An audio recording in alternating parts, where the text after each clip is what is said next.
Good evening and welcome to the Black Ibis Social Club. This is episode 21 of season 3, so we have been up and about it for a while now. Let me turn my camera on real fast so you guys can see me.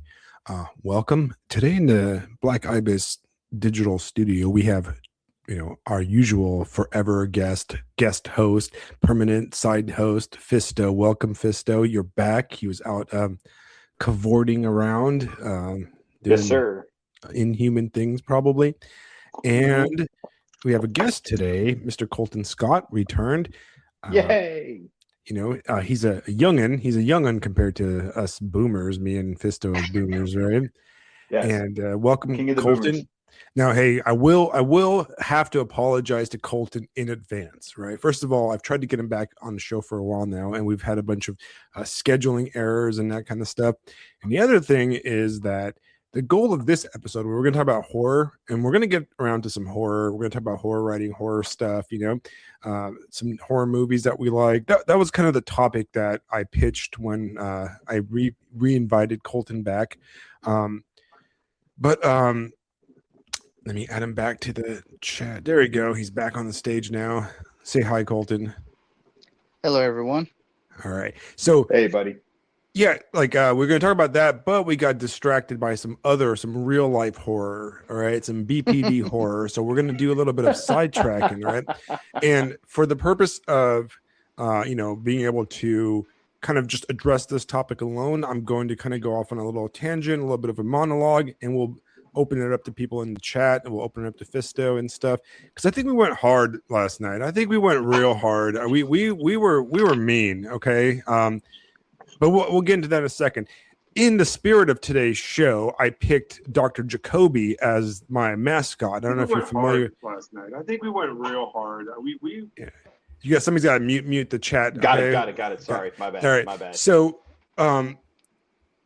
yeah, we're gonna do the heavy monologue. But anyways, Dr. Jacoby, I don't know if you guys are familiar with Fisto. You are familiar with Dr. Jacoby, right?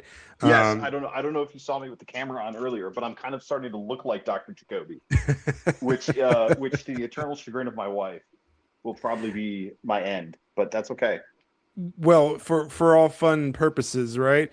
I have this limited edition bought off of from eBay, from 1990, like card of Dr. Jacoby, right?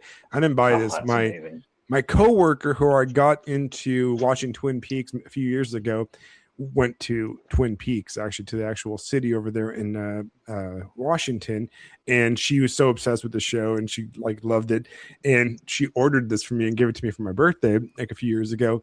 And I always told myself, why is this 22-year-old girl giving me a Dr. Jacoby thing? What is she trying to tell about me? I'm like that guy. Oh, I don't know. Am I the weird old perv, psychology guy? I don't know. I think it's because he does the podcast in the return. He's like the podcaster. So Dr. Jacoby is the official mascot of the Black Ibis Social Club, the official TV show mascot. Obviously, the patron god of the Black Ibis is, the Black Ibis itself. Our house god. Yeah, our house god, the mysterious bird. Yes, the gods of this house. Yeah.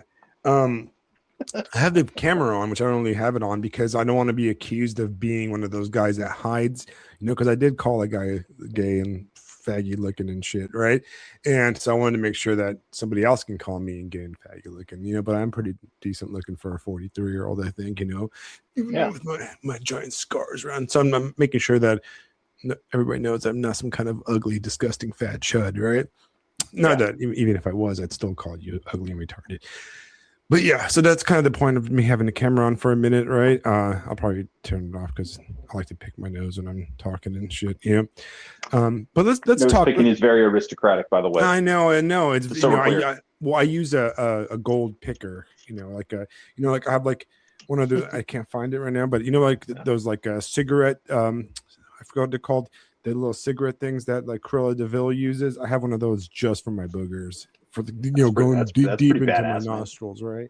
Will you ever do me the honor of letting me pick your nose with the honored gold picker? Yes, and then Colton can be next over there, and he can like have the palm frond to Nice, cool us down in the South Carolina heat. nice. Right? And then we'll Yes. have the Gump right eat it. I'm also drinking the drink of American aristocracy, a poppy, all right, probiotic soda because I'm a rich girl, all right, rich girls drink Probiotic poppy, soda. all right. You never had What? this is for rich people. Only rich people drink probiotic Oh, sodas. Being- It's like a being $4 classist can, over okay? here, It's a man. $4 can, okay? Yeah, It's called no, man. all right. I'm drinking This Coke is- like a normal person. I want my teeth to melt. Oh, well, all right? that's I'm it's probiotic soda Doc Pop. All right, that's what I'm drinking here. All right, Amazing. that's what it is. So I'm definitely an aristocrat, right? If you've you know, oh God, somebody in the chat, Jack in the chat says I once had a BBD girlfriend who called her therapist Dr. Jacoby, which is quite terrifying, right? For you guys Yeah. that don't know who Dr. Jacoby is, he's from Twin Peaks, right? And he is Laura Palmer's psychologist, and he wears those two-tone sunglasses because the justification behind it is that the different lights cancel blue and red light, and it basically synchronizes the lobes of his brain. Right? I mean, that's like the in show theory behind it, right? It's obviously not real because it's well, maybe it is. I don't know. All right. So let's talk about what's going on with the BPD thing, right? And it came to my attention really because of Jason McGinty. All right. So this is Jason's fault because he brought Yeah, this same to here. my attention. All right. I wasn't really into like this whole week. I was kind of like not into this shit. Right. And he kind of brought us to my attention. He brought it to my attention because he pointed out that this guy Derek went on Dave Green's show. Now, if you guys have been listening to me for a while, I am a huge fan of Dave Green. All right, Dave Green was. I have listened to Dave Green's podcast since before COVID.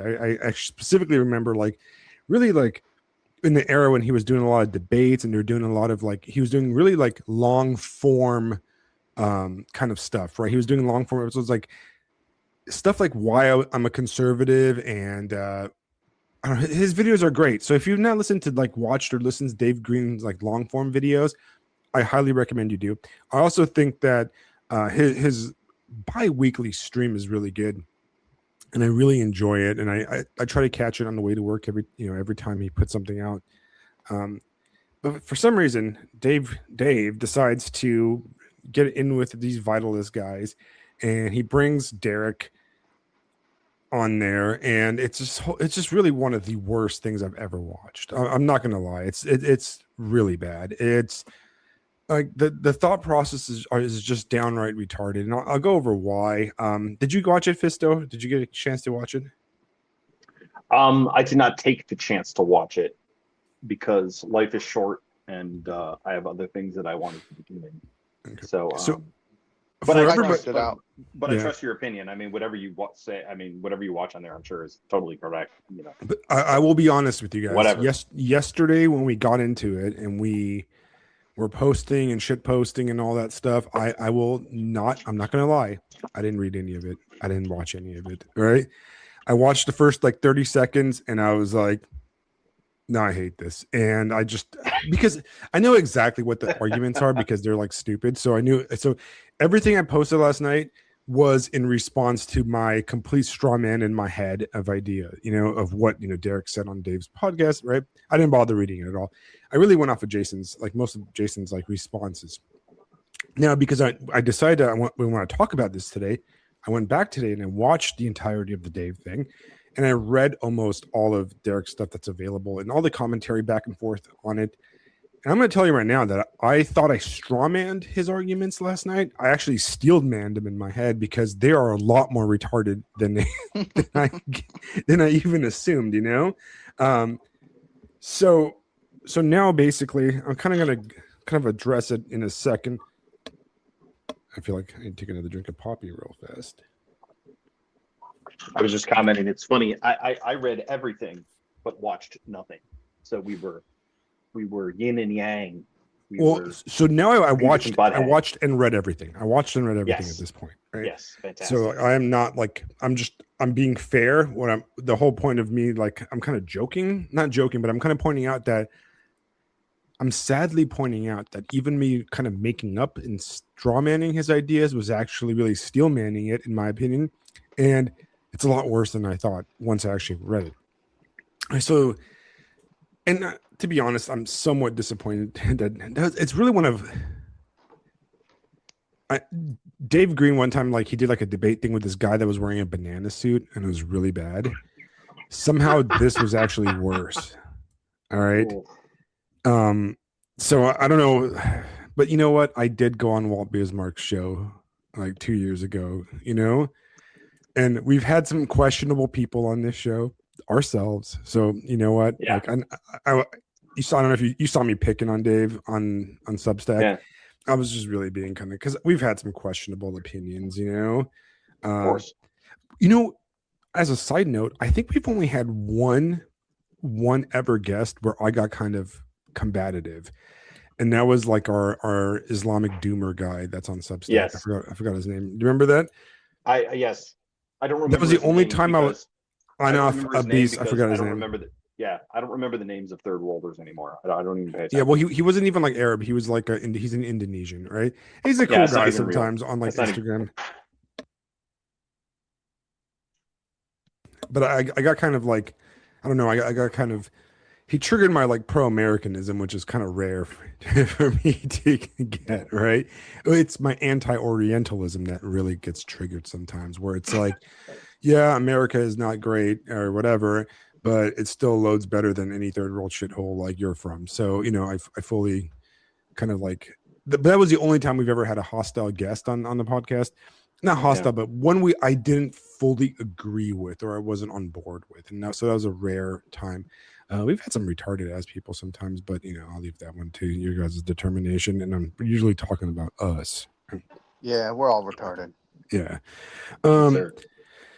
All right. So while we're taking kind of a humorous note, I do want to start the top. So once again, Dave had this guy on. His name is Derek. He's got some Hungarian last name or something like that. And he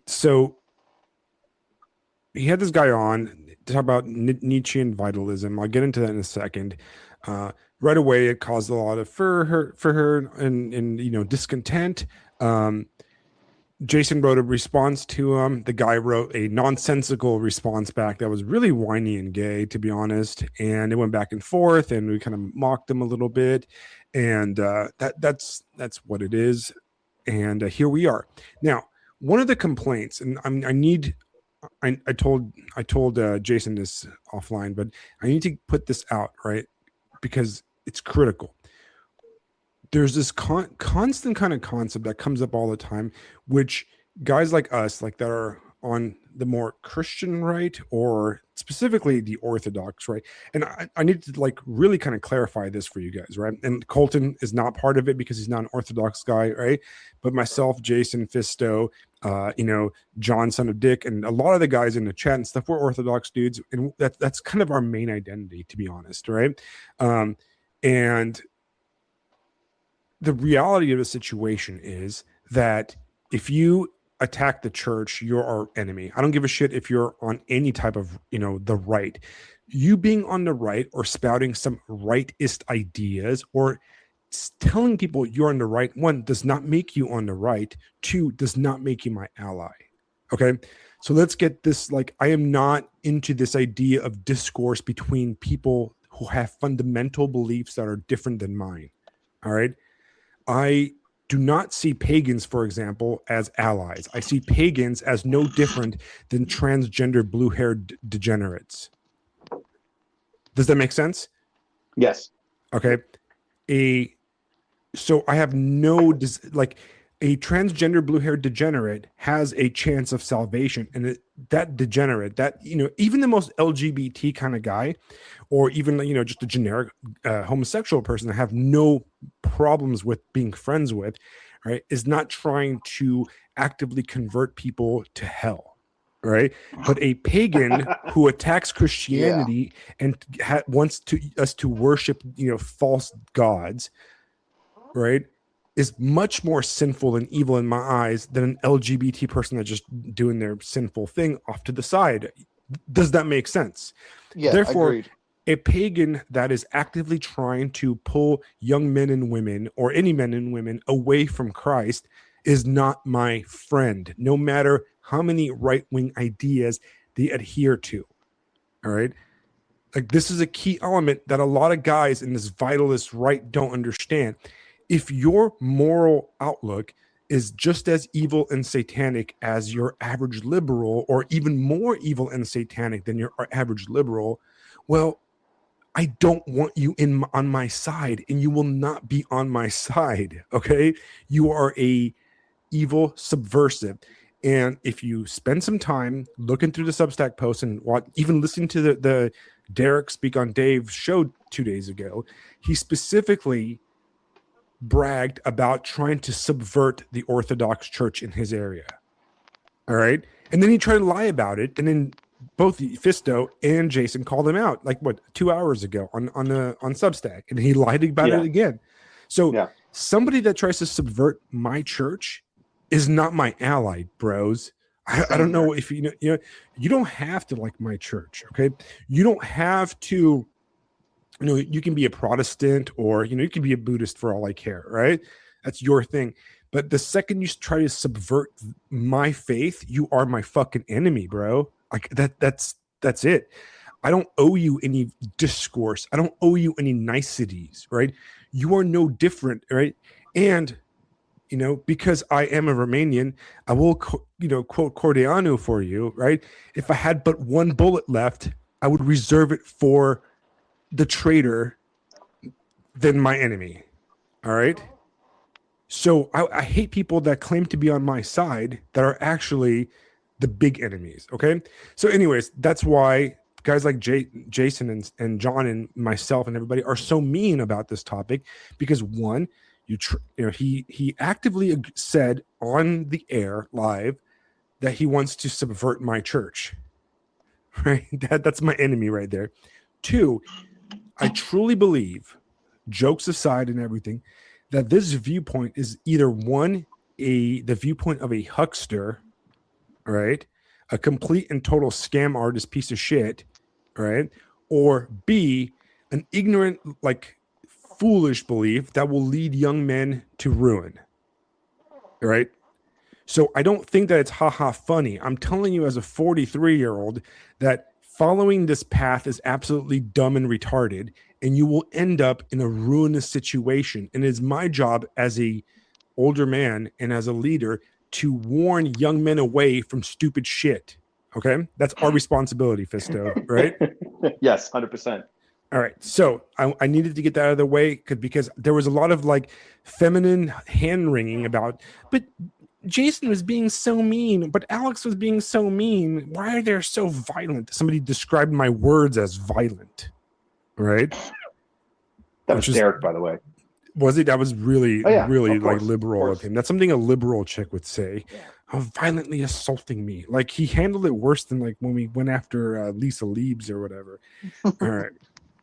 Okay, so that's why. All right. The reason we're attacking this is not because I have some morality issues with it. Well, I do. It's evil and retarded, but it's mostly retarded, right?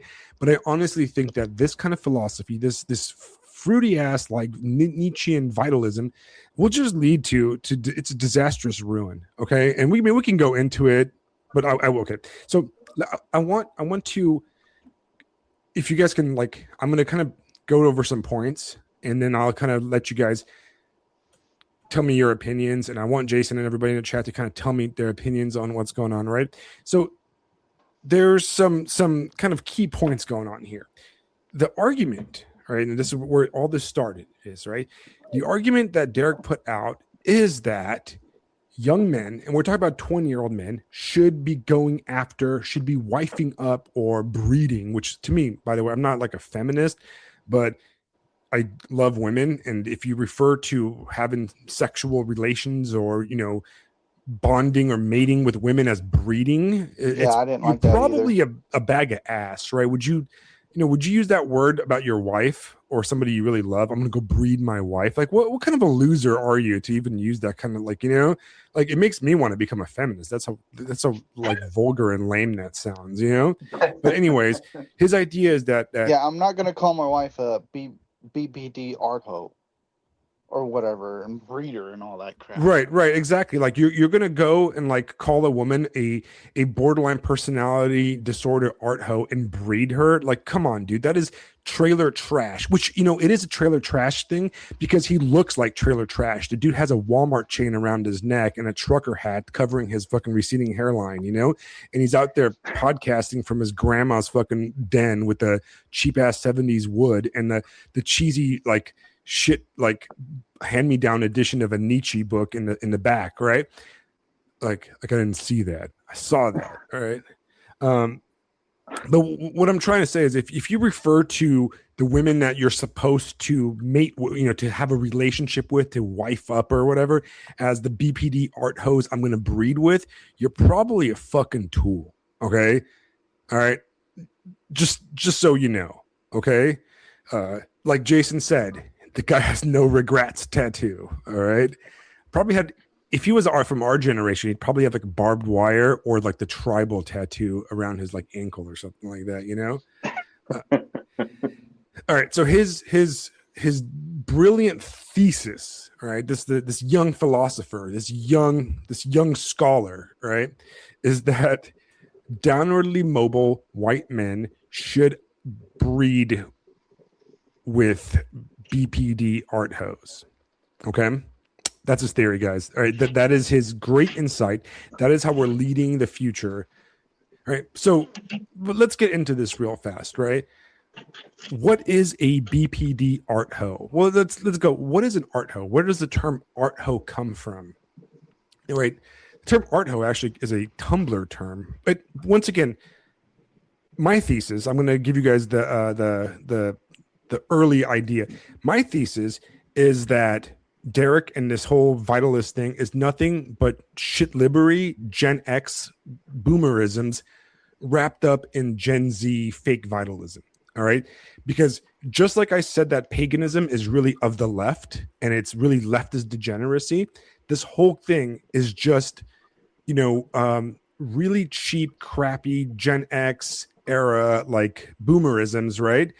Spray painted with some like right wing chrome, like a little bit of Nietzsche here and a little bit of Evola like stuff here, right? It's completely, there's nothing new and original in this, right? This is the same exact shit that 10 years ago we would have considered of the left, right? So that's kind of my thesis, right? So let's go back to this, right? An art hoe comes from the term art hoe comes from the Tumblr era, the really early Tumblr era, and it was a specific art movement of Tumblrinas that was really referring to Black girls, Hispanic girls. Really, it was a Black girl thing. It was like the Black Girl Art Club, and it ended up kind of getting kind of co-opted by just this generic and art hoe. Like the kind of girl that goes to art school, that goes to like Savannah SCAD, right? The Savannah Institute of College of Art and Design, and the type of places like in San Francisco, and it kind of became like a slang for a middle to upper middle class, lower upper class girl that goes to one of these art colleges or studies art and is into art stuff but not really, right? And is into fashion and movies and is pretty like semi-intelligent or intelligent and artsy and kind of skeezy and easy to like hook up with and likes to party, right? This image in our generation is really put out by like Dasha, right, from the Red Scare podcast. The whole idea of like the artsy kind of art chungus in the millennial generation, right? That's kind of the art hoe, right? The girls with all the really expensive like full sleeve tattoos. Like people go like, wow, she's got these great full sleeve tattoos and stuff, when really those are so expensive that like if you like really add up how much a full sleeve tattoo costs that some of these girls have, they could buy like a fucking brand new car. Right? Like I never got tattoos because I was too poor growing up to actually have tattoos, right? So and it's part of this whole like kind of like jaded, cynical kind of like attitude. All right, so that's the art ho part, right? It's basically like the Fisto, you've watched Daria, right? Yeah. Okay, Jane from Daria is an art ho. Yeah. All right, Jane is the template of the art ho, okay? With a little bit of like to look at Twin Peaks, like not Donna, but Audrey Horn has a little bit, right, has a little bit of an art ho kind of quality to it, right? Yeah. It's 500 Days of Summer. Like Right. kind of quirky. Right, kind of quirk chungus kind of girl, you know? Yeah. Kind of artsy, kind of like a libertine. All right, so now the BPD part comes in. And I'm not really sure Derek knows what BPD means.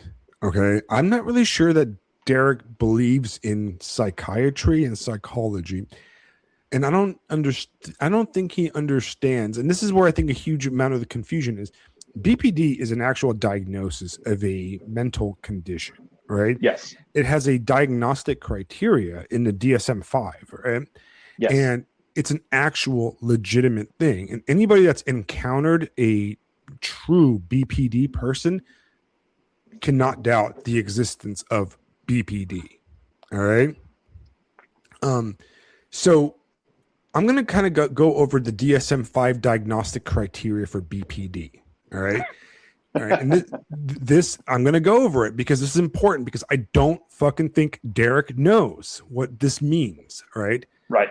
All right, this is a diagnostic, right? I'm going off of, this is the DSM-5. For you guys that are not familiar with the DSM stands for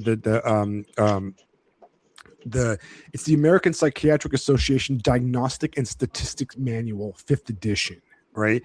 And the way you diagnose things is it has to be in that manual. And we go through like these like lists, and that's the diagnosis that a psychologist or a psychiatrist can give you, right? You can find my ASD in there. Right. So DSM-5 diagnostic criteria for BPD, right? A pervasive pattern of instability of interpersonal relationships, self-image effects, and marked impulsivity beginning by early adulthood and present in a variety of contexts as indicated by 5 or more of the following. Okay. That is a key word. In order to be a BPD to be diagnosed as a BPD person, right, which stands for borderline personality disorder, you have to have 5 or more of these, right? So number 1, frantic efforts to avoid real or imagined abandonment. All right. So frantic efforts to avoid real or imagined abandonment.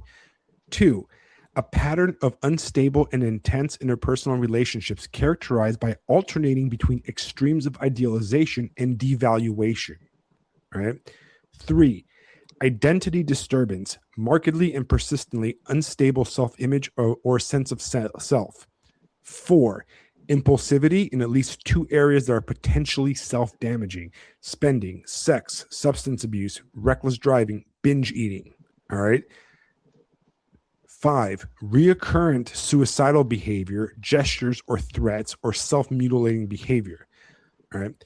6, affective instability due to marked reactivity of mood. Right. Affective means the mood you portray. So like what's the affective mood when you do like an intake, for example, in a psychology clinic, right?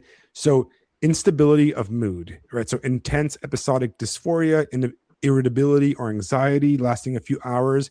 And okay, so number 7, chronic feelings of emptiness. That's everybody in my life. That's just me right now. 8, inappropriate intense anger or difficulty controlling anger, right? Intense anger or difficulty controlling anger, all right? So frequent displays of temper, constant anger, reoccurrent physical fights, right? Number 9, transient stress-related paranoid ideation or severe dissociative symptoms, right? So I don't know if I don't know if Derek knows this, but these fucking people are crazy, right? And there is nothing pleasant about anybody that has one of these symptoms, right? Let alone 5 of these. All right. Like Fisto, I'm sure in your life, you've dealt with mentally ill people, right? Yes. You've probably dealt with mentally ill people that you've loved, because I have had mental illness in close friends, right? It is no fucking walk in the park. All right. Correct. And it's not a joke. All right. It's not a joke. All right. And like Jason says, Derek didn't even know what the big 5 personality traits were on Dave's stream. He had no idea what they were. Right. Dave brought them out and he had no idea. Right. So borderline personality disorder is not a joke. It's not a trend. It's like, I'm a goth girl that likes to like do OnlyFans. That's not BPD. That, but a lot of those girls are BPD, right? If you want to meet BPD people, go hang out the porn industry. I can tell you stories about the time I knew a bunch of porn star people. They are all fucking insane and made me never like. It like scared me straight of watching porn when I was like 22, and I never watched porn because it disgusted me just by meeting those people, but mental illness is not funny. It's not a joke, right? All right. So that's the first term we needed to define, right? The second term that I'm not really sure that Derek understands is the term aristocrat and what an aristocrat is, right? Because he kept on saying stuff like, the BPD girls is an epigenetic aristocratic trait. What the fuck are you talking about? Okay. Now let's guys listening at home or live right now. Let's go back. Do any of those 9 diagnostic criteria that I described sound aristocratic to you? Maybe in Game of Thrones. Yeah, maybe in Game of Thrones. Maybe in a fucking fake ass like retarded. Okay, so. In his view, right, it is very aristocratic to be BPD, and breeding with them is very aristocratic. That is just the most absurd stupidity. First of all, like I said on Substack, talking about aristocracy in 2026 is retarded, even in Europe, even in, maybe, I guess if you're like a Belgian national and you want to, you hang out with the King of Belgium or, one of the Windsors, right? But even then, that's kind of a LARP too. There is no aristocracy. The basic definition of somebody that's aristocratic is that it's somebody that's the elite class of our nation, or of a nation, of a country, of a people, right? Our elites right now are Epstein Island perverts, right? So that's our aristocrats, right? Or guys that like own like Facebook and really annoying shit like that. So our aristocracy is not really impressive, to be honest, right? And we've had this conversation on the show, right? So when we are talking about, when people like Derek mention stuff like aristocracy, they're talking about a fantasy aristocracy. They're talking about this like Julius Evola aristocrat of the soul type of thing, right? But that makes sense. I'm somewhat sympathetic to that idea, right? I do believe that there is a predisposition in some people for leadership or for positive like physical traits, intellectual traits, and that kind of stuff. I'm not a blank slatist in every way, right? And I think that can be bred through generations, right? What those people have to explain to me is, why are those people not in charge then, right? If those aristocratic traits of like, good looks and intelligence and that kind of stuff is what's meant to run the world, we have to explain, people like Derek have to explain to us why Epstein's rule the world. Does that make sense, guys? Am I making sense, right? So if you are an evolutionary Nietzschean vitalist, why are the aristocratic traits of like manly leadership and stuff not on top? And they end up working at wherever Derek works, right? I think you said he was a bartender on a or whatever, Green Denny's Spot or something like that. podcast. Right. I'm being a jerk, but like, you know what I mean? Right. Like, why aren't you in charge, man? Because realistically, right, there is not really an epigenetic thing. Like the aristocracy changes based on the situations of the world. Right. And if it was a genetic thing and it came from warriors, he mentioned in Dave's podcast, the Medici as an example of aristocracy. Right. I don't know if you guys know this, but the Medici were bankers and they weren't warriors. All right. They were bourgeoisie. All right. The Medici family started off as shepherds. All right. And they were shepherds, and they ended up they were in the wool trade, right? They would basically own sheep and sell wool. And then they eventually opened a bank, and that's how the Medici became a noble house through bank ownership, right? So they're very bourgeois in their sensibilities, really. And then they bought a bunch of art and they became nobles and they got married into noble families of Europe, eventually, having a queen like Catherine de Medici of France, right? But the reality is they started off as wool merchants, not freaking warriors, not Lancelots, not King Arthurs, not, warrior kings, but bankers, guys. The Medici were bankers. And you would think somebody that knows Nietzschean vitalism would be able to realize that the Medici were basically Renaissance Jews. They're traders, right? They traded. They banked, right? They're capitalists. They were capitalists, right? So, I mean, ultimately, like, what are the traits? I want Derek to explain to me the traits that makes somebody aristocratic, right? Like, because his whole theory is that, a spiritual aristocrats yearning, fighting against the modernity of this world really should just be breeding with aristocratic BPD art hose to breed, the future vitalist spirit. That's one of his things. He oscillates though, because right after he says that, he goes into his next point, right? Which is white males are downwardly mobile. Therefore, the only choice is to breed with BPD girls. Right? Now, I'm like I said, I'm not disagreeing that right now in 2026, economy wise, it sucks to be a young white dude. Okay, it does. There's no doubt about that, right? But let's just use some logic here, right? Well, there's two like holes in this theory, right? His theory is that like downwardly mobile guys can't wait for good girls, so they have to sleep with hot BPD girls. Well, if they're like so economically like diminished or downwardly mobile, why would a hot BPD girl sleep with them in the first place? Like, don't those hot BPD girls have any agency?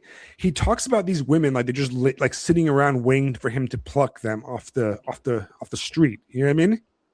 Yeah, and he's talking like they're not already sleeping around with all the wannabe gangsters. Or all the better dudes. Or all the better dudes. Right? Or all the better dudes, yeah. Right. You know what I mean? I'm sorry to tell you this, bro, but the hot BPD girls, like I said on Substack, are dropping the deuce in Johnny Depp's bed, right? If you want to see a great example of a BPD like situation, right, is Johnny Depp and what's her name? What the hell was her name? Amber Heard. Yeah, right? Amber Heard. All right. Yeah, do you and think then they're druggies too? She was a druggie, wasn't she? Right. Yeah, they're all druggies, right? So do you think that a hot BPD girl is going to go ahead and, hook up with some Midwest bartender or in his homies, right? Or is she going to go find the codependent rich guy like Johnny Depp or whatever, right? So you're not getting the hot BPD girls, my man. I knew lots of hot BPD girls, right? You're not getting them, right? Unless you're like a rich guy in Los Angeles or you're really fucking cool or in a band, right?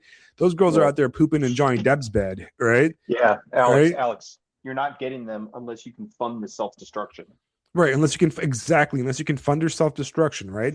And your typical BPD girl, when people like when people picture like the BPD girl, they picture like the Amber Heard like white girl, right? The real BPD girls, the most common ones are like your average hood rat black girl. That's your BPD girl, all right? Yep. Your hood rat Hispanic girl that's out there freaking stabbing you and getting poppy shot in the alley because another essay looked at her. You know what I mean?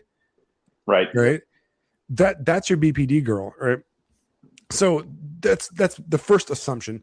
The second, this like the second problem is that there's nothing aristocratic about BPD. There's nothing aristocratic about any of these traits, right?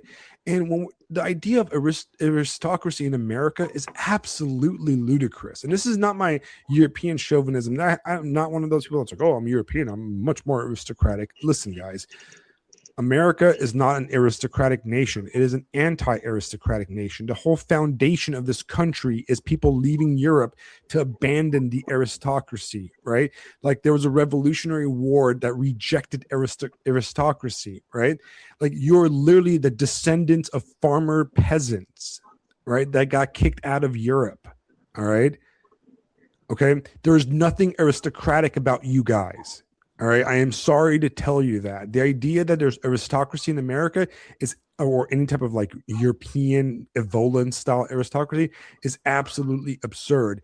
Julius Evola hated Americans exactly for this reason. All right. If you listen to, like, read Julius Evola, he hated Americans because he thought they were filthy Democrats who completely lacked the aristocratic spirit. Right.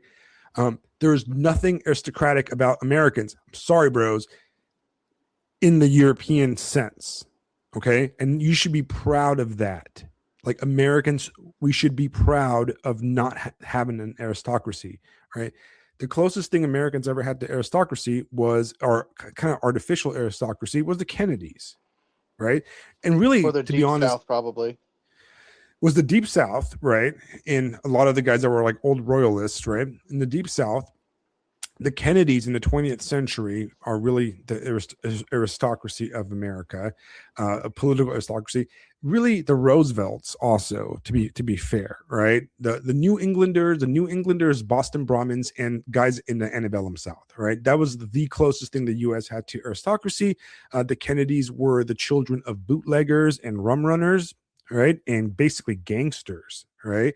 And the Roosevelts were cowboys. Right. So that's what Americans should be really, be proud about.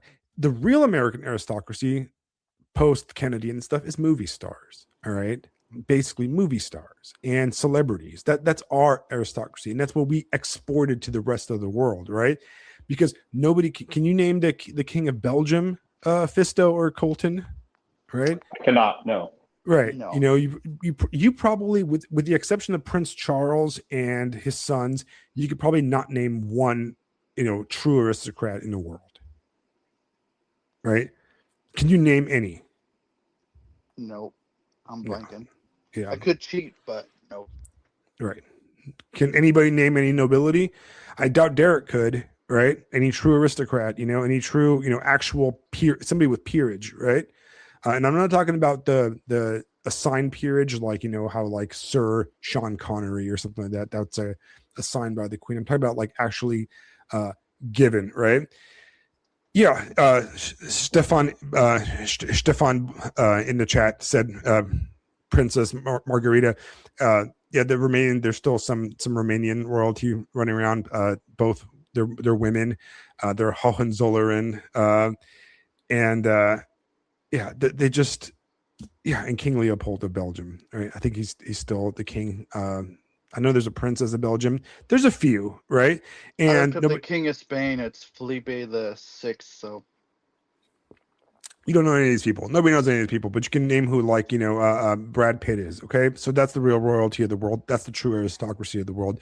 The bankers, the people that run it, the producers, the corporate guys. That's the really people. That's the true aristocracy, right? That level of aristocracy. Alex, would you say the aristocracy are the people who represent the nation, who embody the nation?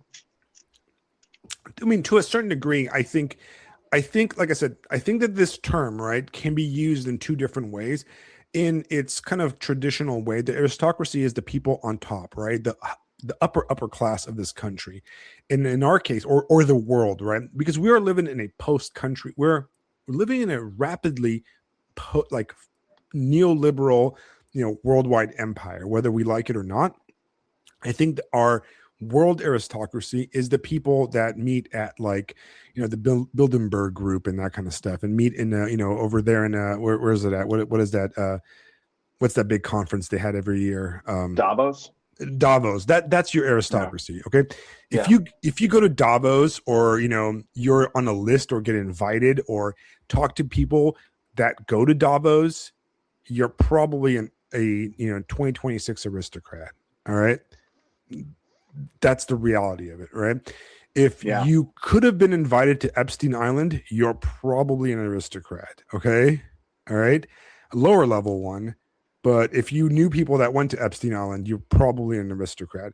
If you are getting invited to the real Epstein Island that nobody has heard about yet, and we'll never hear about it, and it's like the real stuff, you're probably an aristocrat, right? If you're a bartender in the Midwest at some like bar, you're probably not an aristocrat. Okay.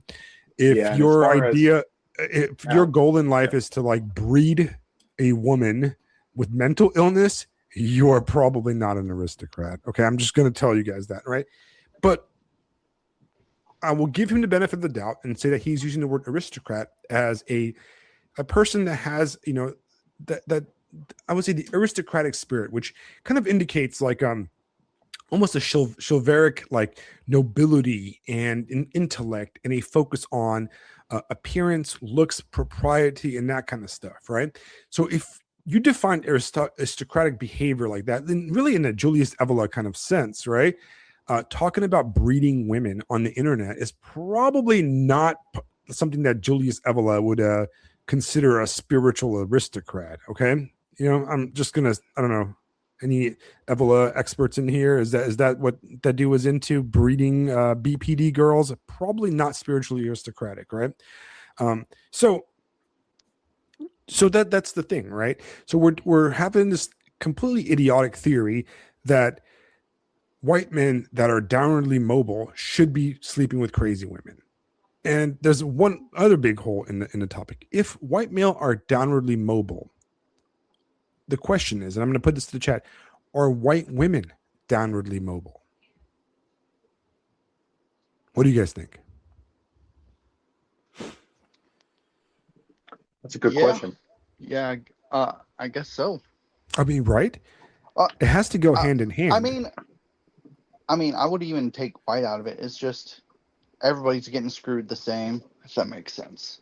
You know what I Right. mean? Right. A lot of people are getting pressed down by everything and Okay. not So picking themselves by their bootstraps, per se. right. So if the economy is much more difficult for everybody and post-college education doesn't really work, and you know, it's harder to buy a house in this economy, blah, blah, blah, that means that it is equally difficult, right? To go, you know, for white women, just as it is for men. Yes, of course, it's much easier for white women to go to college and that kind of stuff, right? But guess what? A lot of the white women get saddled with like massive college debt, right? Because they get accepted easier and they're kind of more expected to finish college. So if we have 100 white men in an area and 100 white women, and they're both somewhat downwardly mobile, well, there you go. You don't need to date crazy girls, right? Right? You know what I mean? Like, they're not getting snatched up by the Jeets, are they? Like, Well, so if they are, they're definitely downward mobile at that point. yeah, but they're not. But they're not, right? So the whole premise is absurd when you look at it that way, right? And I think there is a downward mobility, right? Like, so that's kind of the theory. There's a lot of holes in it, right? And when we attacked it, the big attack comes in against us, comes into on two angles, right? One, that we're just kind of a prudish Christians and we live in a fantasy world, and two, that we are boomers that are completely disconnected from the dating market or blah blah blah, right? Which to me is absurd. If you listen to us and you know me personally, I'm completely not disconnected from younger people. I spend a lot of time with young people. I understand and I fully agree. You can listen to like 30 episodes of us talking about how we agree with kind of a lot of the assessment of the world situation, right? So from the Christian standpoint, right, I think I already kind of introduced it, right? You're attacking my church, I'm going to hate you. Done. Right. You know, it's, there you go. Right.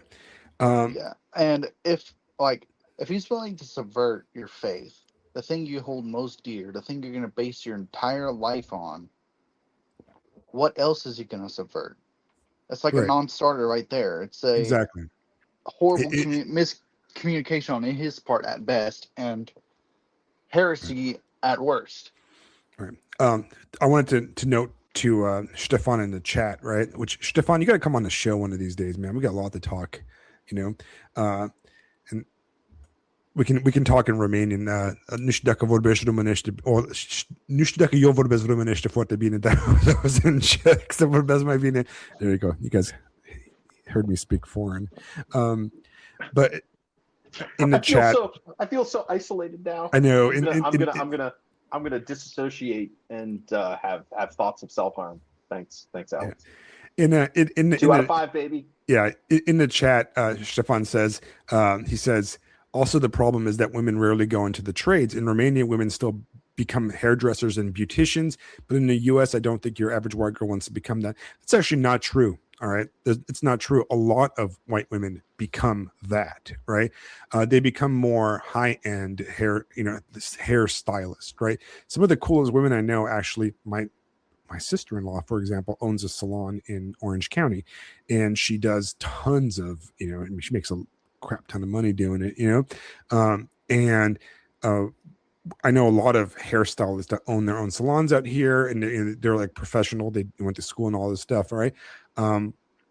There's a lot of like one of my ex-girlfriends that I'm still in touch with every now and then. I kind of kept up over the many years. She's a beautician. She's in Toronto, not in the US anymore. She left the US, but she's done that for many years, done makeup for like movies and stuff and all this stuff. So there's a lot of trades in women and stuff, the kind of upwardly mobile kind of job, or the one that a lot of women that are kind of the equivalent of what we considered like the derrick males are like nurses, really. And right nowadays, it seems to be like the job, for a lot of like the BPD type women, right? Like nursing. If you want to meet BPD women, go check out nurses, right? Like that's the reason why they date cops, right? Because it matches all the traits. But yeah. The whole thing is kind of absurd, right? From like every perspective, right? So the idea that we're attacking this from a boomer standpoint is the dumb part, because one, we're not boomers, right? We're not even Gen Xers. We're millennials. Colton, I think you're not a millennial. You're a Zoomer, right? I would be a pretty old Zoomer.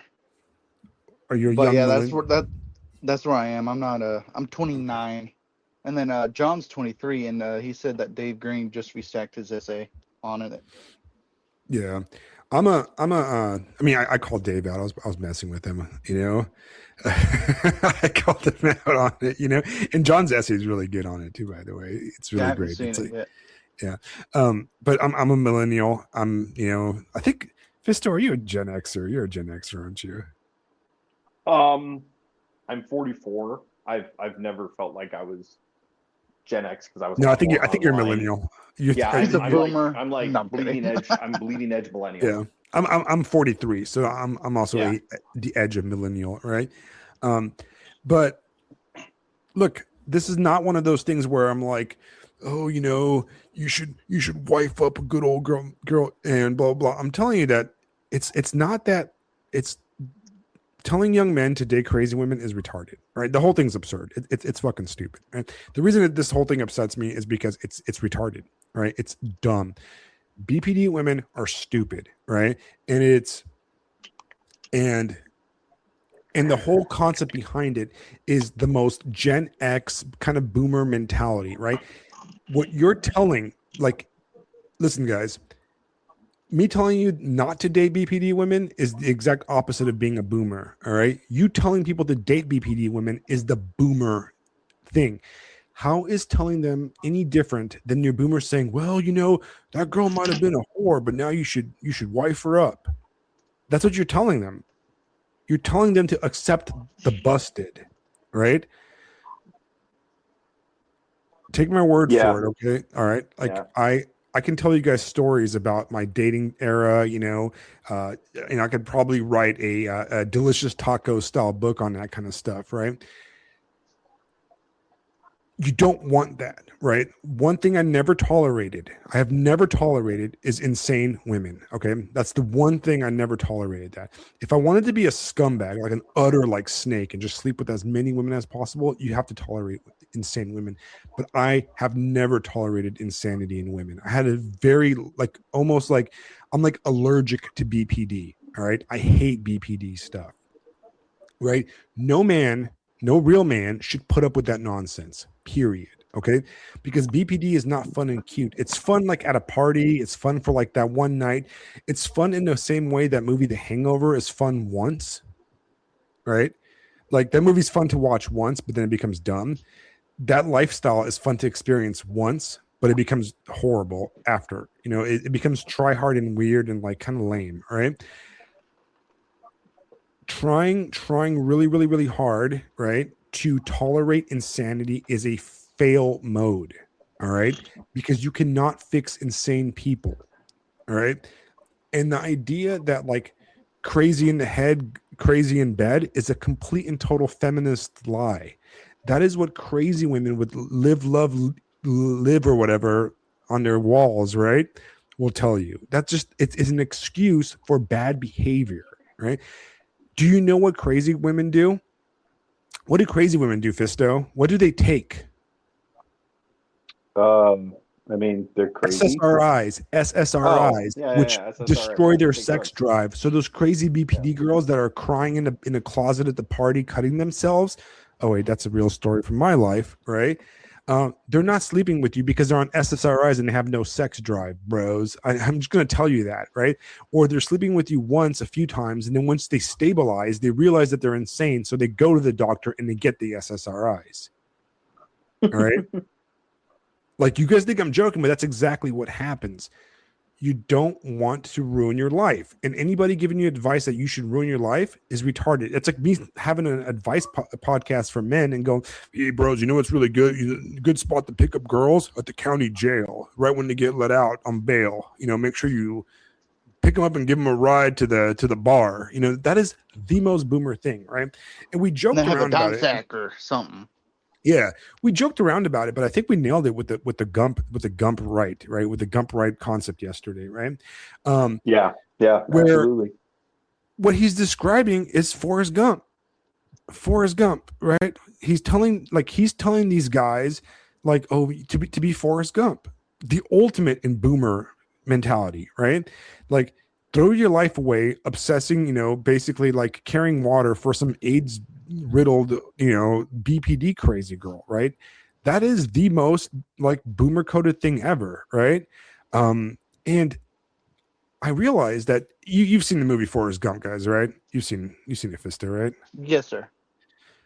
Derek is the boyfriend, right?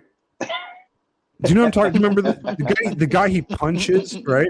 The guy he punches like at the Black Panther rally. He's like, sorry for messing up your Black Panther party, you know, or whatever. And he punches that dude, right? He's basically that's the kind of that's who he's like telling you to be, right? Because you know who has every single opinion that Derek has? Do you guys know? A male feminist. Right? Because what you're saying is that, oh, you know, you have to overlook the crazy stuff women do, right? And date them anyways. Don't worry, honey, we'll fix you. We'll My fix you. aristocratic soul will fix you. Yeah, that's a male feminist like shtick, right? It's like, it's how these guys like say, well, you know what? I'll just go along with it and sleep with them, you know, and like encourage their craziness because I get some crumbs. Right? Yeah, they might be sleeping with everybody else also, but at least I get some crumbs. Yeah, that's what ticked me off about my dating days was freaking all these girls becoming baby mamas, and then now they want to settle down. Like, you got 2-3 kids from different dads, like, and they hate all of them, crap and you know is this? they've called them like. Listen, I'll tell you guys like some quick stories, right, about BPD people, right? I had a friend of mine. Well, I've known a lot of BPD women, okay, and I've avoided them like the plague because I have a zero tolerance for that kind of stuff, right? I'm not interested in it. I never wanted it because I want to have fun. When I was partying and drinking and stuff, I wanted to go have fun. And dudes that picked up BPD girls or brought them into the group always ruined everything. That's the big thing, right? They ruin everything, and then we just never invited the guys back, right? When they were dating those girls, we're like, bro, you can't be fucking coming around, bro. You know what I mean? You can't be bringing freaking, you know, Jen around because she's a psycho and nobody wants to hang out with her. Or last time you brought her crazy ass to the bar, she got you into a fight with like 4 dudes and almost got us stabbed, right? You don't want that around. Nobody wants that around. Nobody wants that at the parties and that kind of stuff, right? Those BPD people destroy friend groups. They destroy relationships. It affects more than just you, right? And the idea that you should like jump on that thing is just absurd, right? I went to a party one time many years ago, and this is 20 something years ago, right? And there was this girl, and she was wearing nothing but a fishnet, right? Nothing fishnet but electrical tape on her nipples. Oh And my. and the first thing she said to me was, "I want to fuck you." That's the first thing she said to me, right? And I was like, "Cool, man. Okay."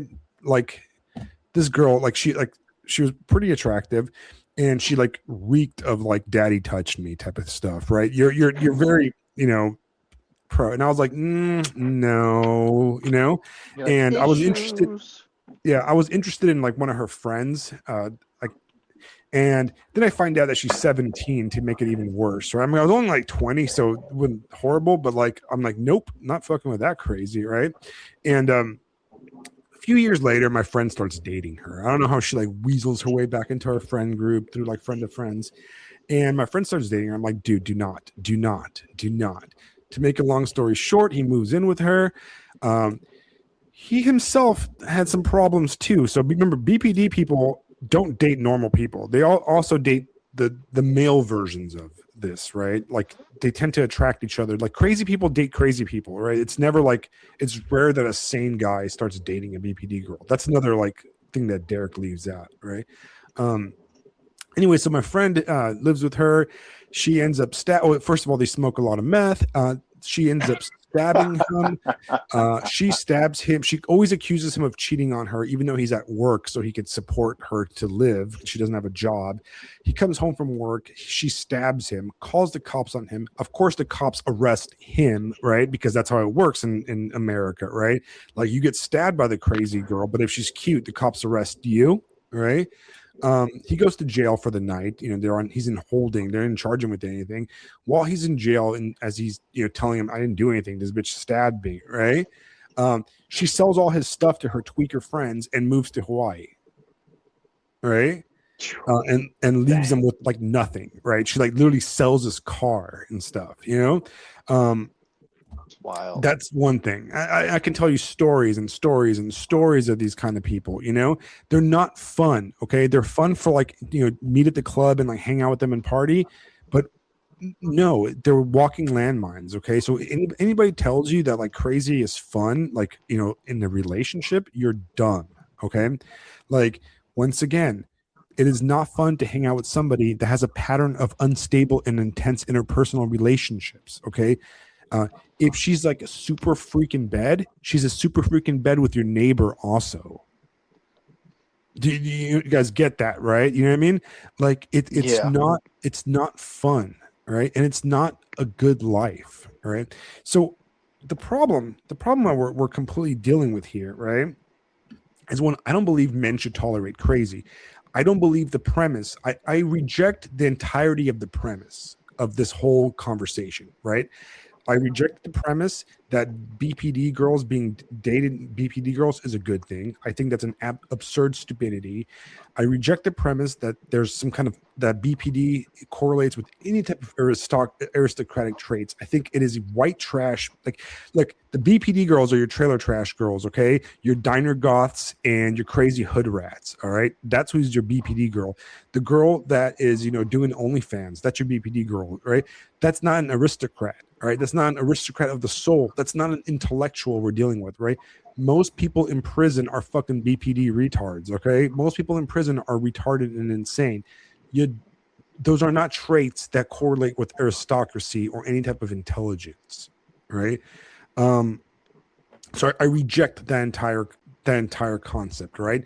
I do agree, and this is where I will give that our world is a empty, secular, kind of spiritually broken place, right? It's been like that really since we left the garden, to be honest, but I think it is especially kind of dark and kind of sad right now, right? I duly agree that I agree with Derek that it is rough for young men out there, but I think that he's a fucking doomer, right? Because there is aristocratic ways, philosophically of approaching these things. Hey, you want to be an aristocrat? How about not put your dick in crazy and I don't know, go hiking, climb a mountain, challenge yourself physically, become a beast, right? I have a friend of mine that decided, he's like, I hate women and I hate everybody.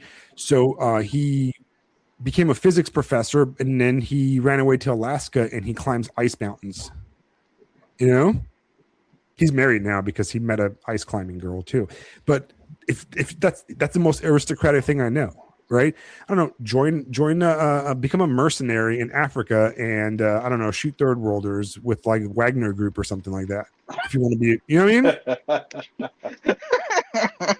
Right? No, seriously. I'm No, that's a much faster way. That's a much right. faster way You want to be much more adventurous, that's for sure. Yeah, you want to be an aristocrat, join the military, save your money for 3 years, and then get out, and then go work for like some work security in Timor-Leste or in Papua New Guinea or whatever, shooting like jungle people, or doing something crazy like that, right? I met these people, guys. I have met people like this. I have met all kinds of weird. I hung out with this weird guy that he was a Serb. I'm pretty sure he was a Serbian war criminal from the Serbian, from the wars in Bosnia, right? Yeah. And he was living in Papua New Guinea of all places. I actually saved his life because he had malaria when I got there, and I treated his malaria. And the dude was like in his like late 40s, and he lived in he lived in the South Pacific. Strangely, as a Serb, right? 6'6" guy, that could have probably killed me with his bare hands. But yeah, there's lots of really crazy things you can do, right? Dating the girl that works at a Waffle House is not aristocratic by dudes, right? I think, and I've given this advice to young men over and over, right? The number one thing you need to do is, okay, so let's accept all the doomerisms, right? Let's accept the doomerism. We're downwardly mobile. You're probably not going to get a house, blah, blah, blah, all the bad stuff, right? Everybody hates you. Everybody hates you and because you're white and because you're a male. Okay. So then you have to accept yourself. Well, they hate me because I'm awesome, right? Do you believe that white males are peak? If you do, then even if everybody hates you, you should still achieve. Yeah. Right? You're going to achieve, exactly. If Alexander can march across the Orient, you should persevere because you're the best, right? Prove him wrong. Yeah. Right? I think one of the defining characteristics of a white male in America is brazenness. If you're not brazen, you're probably just right. Yeah, no. Right. No. So look, you don't ask permission. You don't ask forgiveness. You do things. Exactly. Just do it. Just do it. Yeah. If you can just do things. You can just do it. Right. Yeah. If you don't like if you get arrested, like right now, I know for a fact that I could lose everything. Right. Tomorrow, I know that the government or whatever can take everything away from me. I can take my house. I can barely afford this damn thing, right? I can lose all this stuff, right? And I trust me, I hate it. Sometimes I dream about just selling everything and just not paying any of my bills ever, and just going off into the woods and like becoming the Unabomber type guy, Alex, Alex. Did you see that headline that I restacked about the guy in Missouri? Where he dives out of his moving car into the river, headbutts the deputies. The fact that the deputies didn't smoke him, I mean, that's pure Midwest. Like, I'm sure all three of them after were like, what the fuck were you thinking, man? I saw that one awesome. too. Like, your ass is going to jail, but you got to figure the deputies were like, nah, we got to talk to this guy when it's over. This is freaking lit. Right. Like, that's it. Like, you didn't even have to go to have those adventures. You can have them in Missouri. There's lots of stuff you can do. Okay. Like, listen, there's the military, which I'm not particularly a fan of like telling people to do that, but like, you know what, for if you're a lower middle class or lower class, the military is a great way to kind of an option. Push yourself out of there. It's a good way to give you travel and stuff. You can just go, you can just go places, right? You can just go to freaking Thailand or something like that, and live on the street. Like there's lots of places. You can just like people always say like, oh, it's so hard. And I'm like, no, actually, like if you look at the price of a plane ticket to Europe, right? It's not that expensive, right? Dudes will be here putting $1,000 worth of shit and the subwoofers into their freaking like Honda Civic or whatever, or spend like $5,000 on like Fortnite skins. Will tell you that like, oh, I can't go do something. I think that the key, if you really want to be like, if you're downwardly mobile, guess what? All the women around you are downwardly mobile too. All right, because all the other guys are also downwardly mobile. All right. So you're competing with the same amount of people. All right. And what you have to do right? Is you have to be an interesting person, bro. And we've said this before. You just have to be an interesting person, right? I've said it a million times. Like, if you care about yourself and you're interesting, but what I mean is like you believe in something, you do something, right? There's a substance to you. You're going to succeed in life, whether whether it's 2026 or listen, like I was born in fucking Eastern Europe, and I remember, like, I still have memories of like bread lines, right? Like, I was born in 1983, Bucharest, Romania, and I remember, like, I have vivid memories of like grocery stores with nothing in them. I remember the revolution and stuff. My parents were born in a world that they could have never imagined the way it is today, right? Because of communism, the world they lived in, right? So there's a lot worse things than 2026 United States, my dudes, right? I can guarantee you right now that there's a lot worse things in the world, a lot worse places than 2026, United States, right? So Yep. shut the fuck up, okay? And I'm not telling you like, oh, I'm a boomer, like pull yourself up by your straps. No, I fully admit it. The reality is we are going to be poorer than our parents, all right, than our boomer parents. Not me, because my parents are poor because we moved here as immigrants, right? But your average American is going to be poorer than than their parents. That's just the reality. The truth is, and this is something that all of you motherfuckers need to get through your head, post World War II America was a aberration in history. All right. Nowhere in the history of humanity has there ever been that much prosperity and that much innovation and ideas and stuff. Right. If we were to look back at the I would say the 1950s to the late 90s to the early 2000s, the world is at a very, we're going to say that we're going to rewrite it as a renaissance, right? The post World War II, in the same way we look at the Renaissance, right? Because everything rapidly changed and there was a level of prosperity like unseen, unheard of, right? And guess what? It was never going to last forever. All right. That's just the reality, man. I think that's something we have to kind of accept. So that doesn't mean that you're just going to sit there and be a fucking whiner about it, right? Like, you accept that it sucks. You tell boomers to shut the fuck up, right? But what are you going to do? Just sit there and die? You're just going to take it, right? Like, you just go and do it, man. Right? Go do it. Go out there, and you will meet good women, right? That's the part that pisses me off about this whole thing, right? Is that there's this assumption that all women are bad, right? And that's not true, because my wife is great, and I know a bunch of young women in their 20s that are amazing, right? I have friends in their 20s that are dating amazing young women, right? That are not BPD art hoes or degenerates or anything like that, right? So this whole thing is obscene doomerism. The whole premise is stupid, all right? So that's why I'm spazzing, all right? That's why I'm spazzing. And I honestly think that the dude's full of shit. He's just full of shit, right? And anybody that, like, the whole idea of this Nietzschean vitalism is full. First of all, I hate Nietzsche. Okay, I don't know. Are you a fan, Fisto?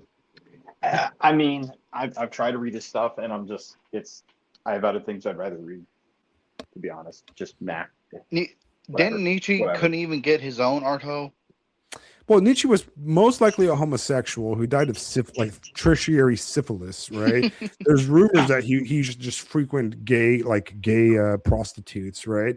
Yeah, and he could never get his own art hoe. He used to try to write to Wagner's wife or whatever, and she rejected his ass. He asked a girl to marry him like 3 times. It got rejected and crap. Yeah, he got rejected. So he wasn't that much of a he didn't have that vitalism in him, at least not enough for her, right?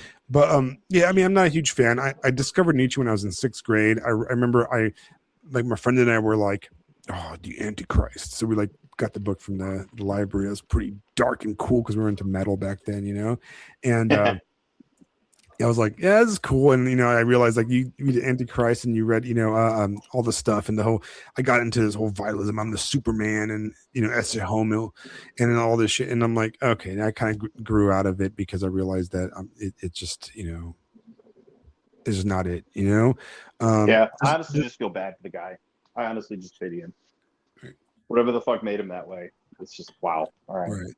What's That funny about sucks. Nietzsche is that he like he was a German, most likely descendant of German peasants, but he always LARPed as a Polish nobleman, right?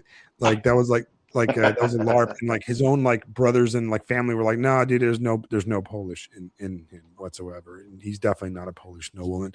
So I guess LARPing as aristocrats is kind of a Nietzschean vitalist thing. Interestingly enough, Baron Evola, Julius Evola himself was not really a baron either. He just kind of LARPed as a baron. So he wasn't really an aristocrat. He was a spiritual aristocrat, not a real aristocrat by peerage or blood or anything like that. So yeah, it seems to be a trend in our aristocratic brethren here. But yeah, that's kind of it, man. I think I touched on everything. I don't think that, like I think that this whole vitalism thing, right, is, yeah. And Jason says the most important part is the church subversion. Yeah, I'm glad right? you brought And that up again. that's the part that really pissed me off the most. And we should fully like not forgive that. And then, to realize that this is really the whole thing is spiritual subversion, because this whole like vitalist sleep with girls thing that him and his kind of ilk do, it's just we're having last year's pagan nonsense it's the same thing again. You notice that, right?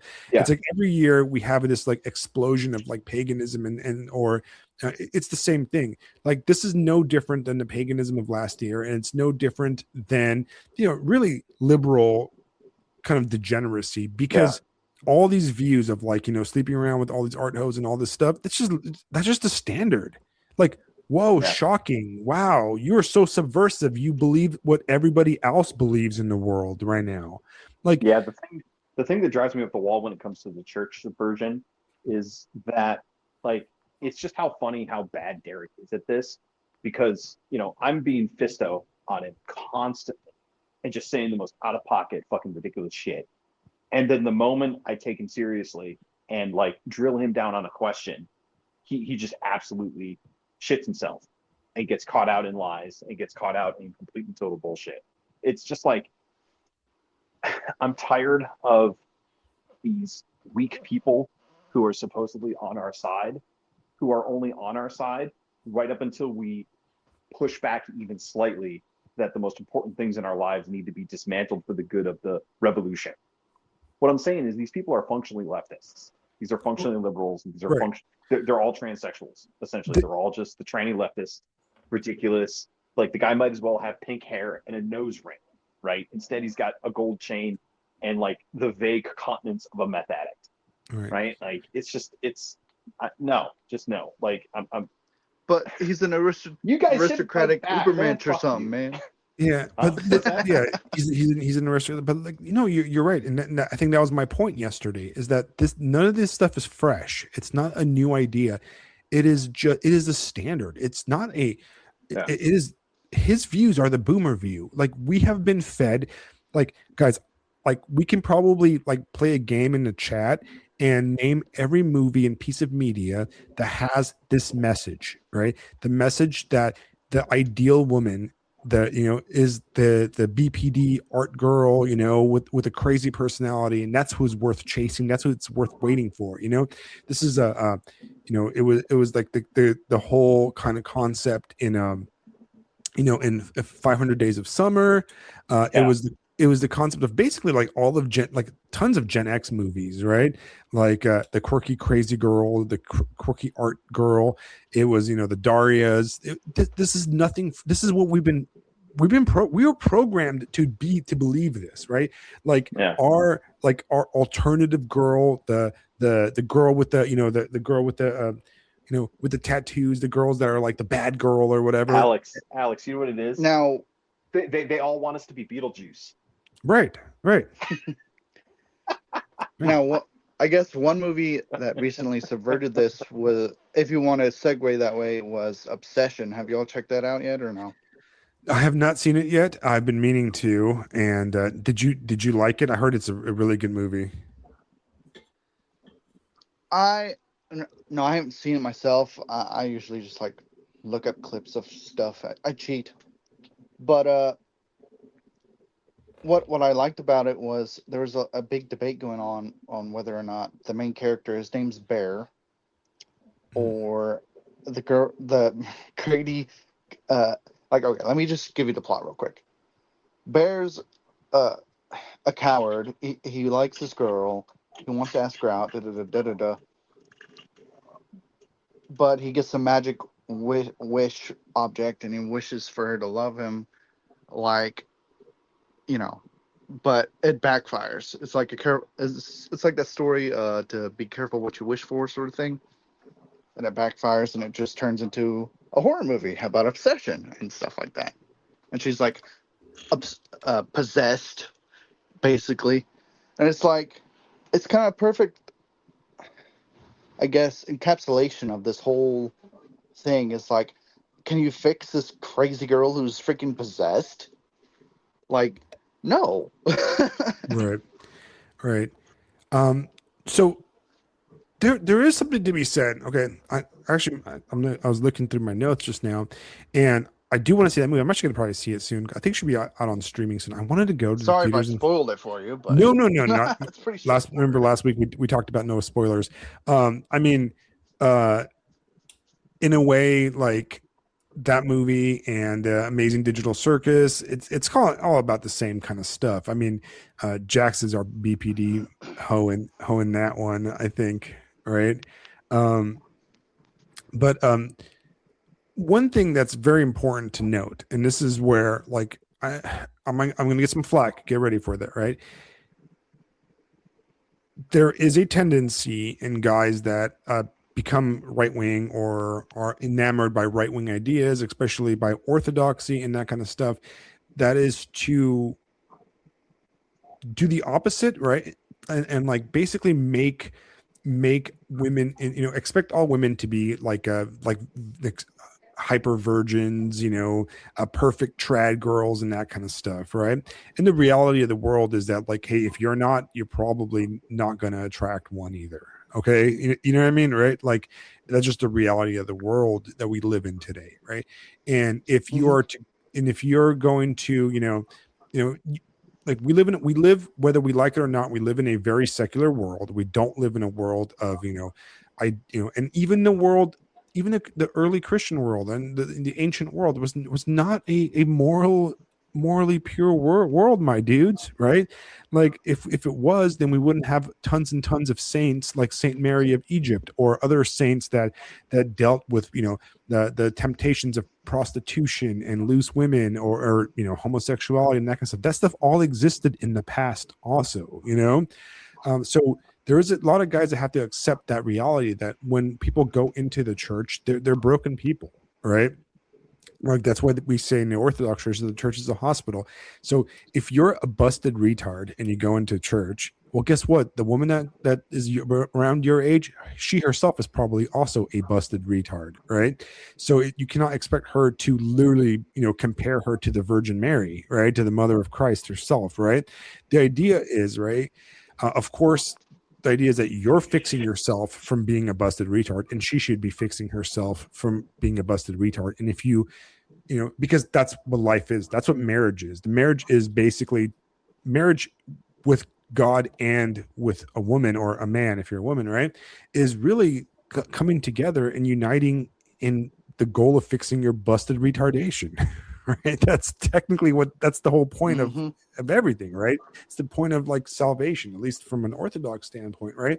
So there is a tendency of guys to, and maybe this is more of a Protestant side or like this kind of neoconservative kind of thing going on, where we expect women to be like, oh, I can only date super virgins or something like that, where it's almost an Islamic kind of viewpoint to it, right? And the reality is, if you are more leftism.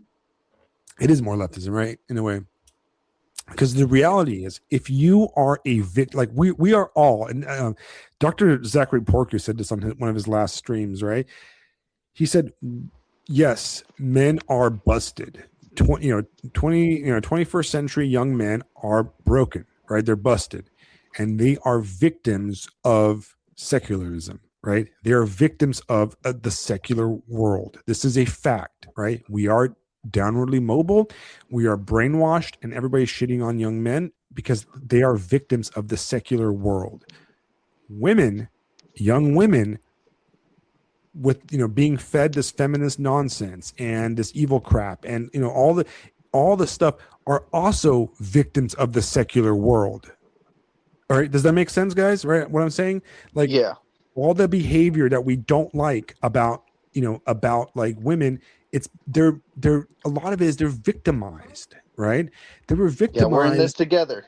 Exactly, we're in this together, right? They were Whether we victimized like by it the or not. secular world. The boomers, they too are victims of the secular world. Okay, like, yeah, and none of this is absolving anybody of their behavior, right? But what I'm saying is that we are, to a certain degree, victims of a messed up secular world, right?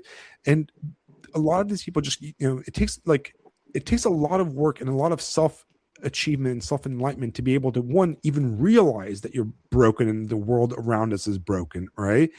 But to start doing stuff against it, right, is really, really hard. Even that stepping through those church doors, or picking up those books, or doing all this stuff, right? I feel like that's what Derek is trying to like reach for. He's wanting something to try and fix this world or whatever. So he makes up his Right. own little philosophy. Right. But that's not what's going to fix it.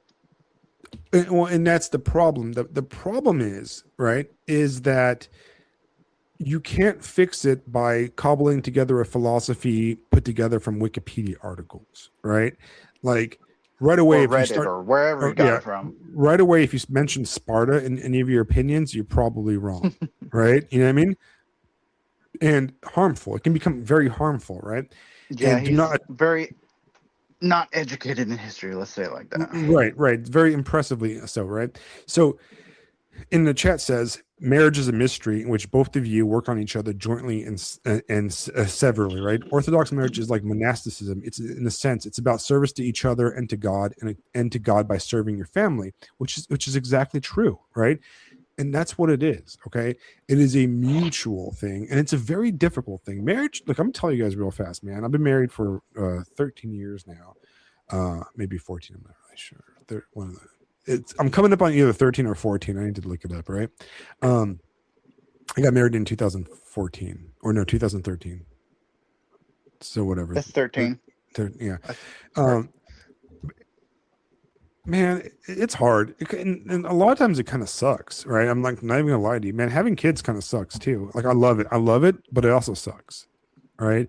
Sometimes I just want to like freaking go out and get drunk and party and stuff and do all this stuff, and I don't do it because, well, you know what? I got to wake up tomorrow and spend time with my daughter, and then I realize it's the best thing in the world, right? And am I not a vitalist for that? But you know what is the most vitalist feelings I've ever had? Going to the pool with my daughter and like, freaking having a blast with her, or showing her new things, or going out hiking with her. And, and I realized that, man, I made this, I created this, you know what I mean? And her personality and everything is me. I created this, right? And when she's happy, I'm happy. When my family's happy, I'm happy. When I come home and everybody's enjoying themselves and we're having a great time because I worked my ass off to have that, that's happiness. That's vitalist. All right. Banging some skeezer, behind the freaking Waffle House is not vitalism. It's just a dead end. All right. And I'm telling you this truly from experience, because I had my era of like being kind of, not committing to women and just meeting with everybody. It was empty. After a while, I was like, this sucks. I get nothing out of it. You know what I mean? It becomes like masturbating with other people. All right. Yeah. Like that's all it is. And you guys might criticize me for the vulgarity of it, but I'm a big fan of Delicious Tacos. All right. And have you guys ever read any Delicious Taco stories? He's one of the best short story writers on in like the sphere, right? Like indie, right? He really captures like an era of like negative dating and like sleeping around with women. And it's not I know a lot of his stories are real, and they have to be real, because they're not pleasant. They're negative and they're empty. That's the theme is sadness and emptiness, and it's yearning for more, right? And sleeping around with women and stuff and being the degenerate is empty, right? There is no vitalism in it.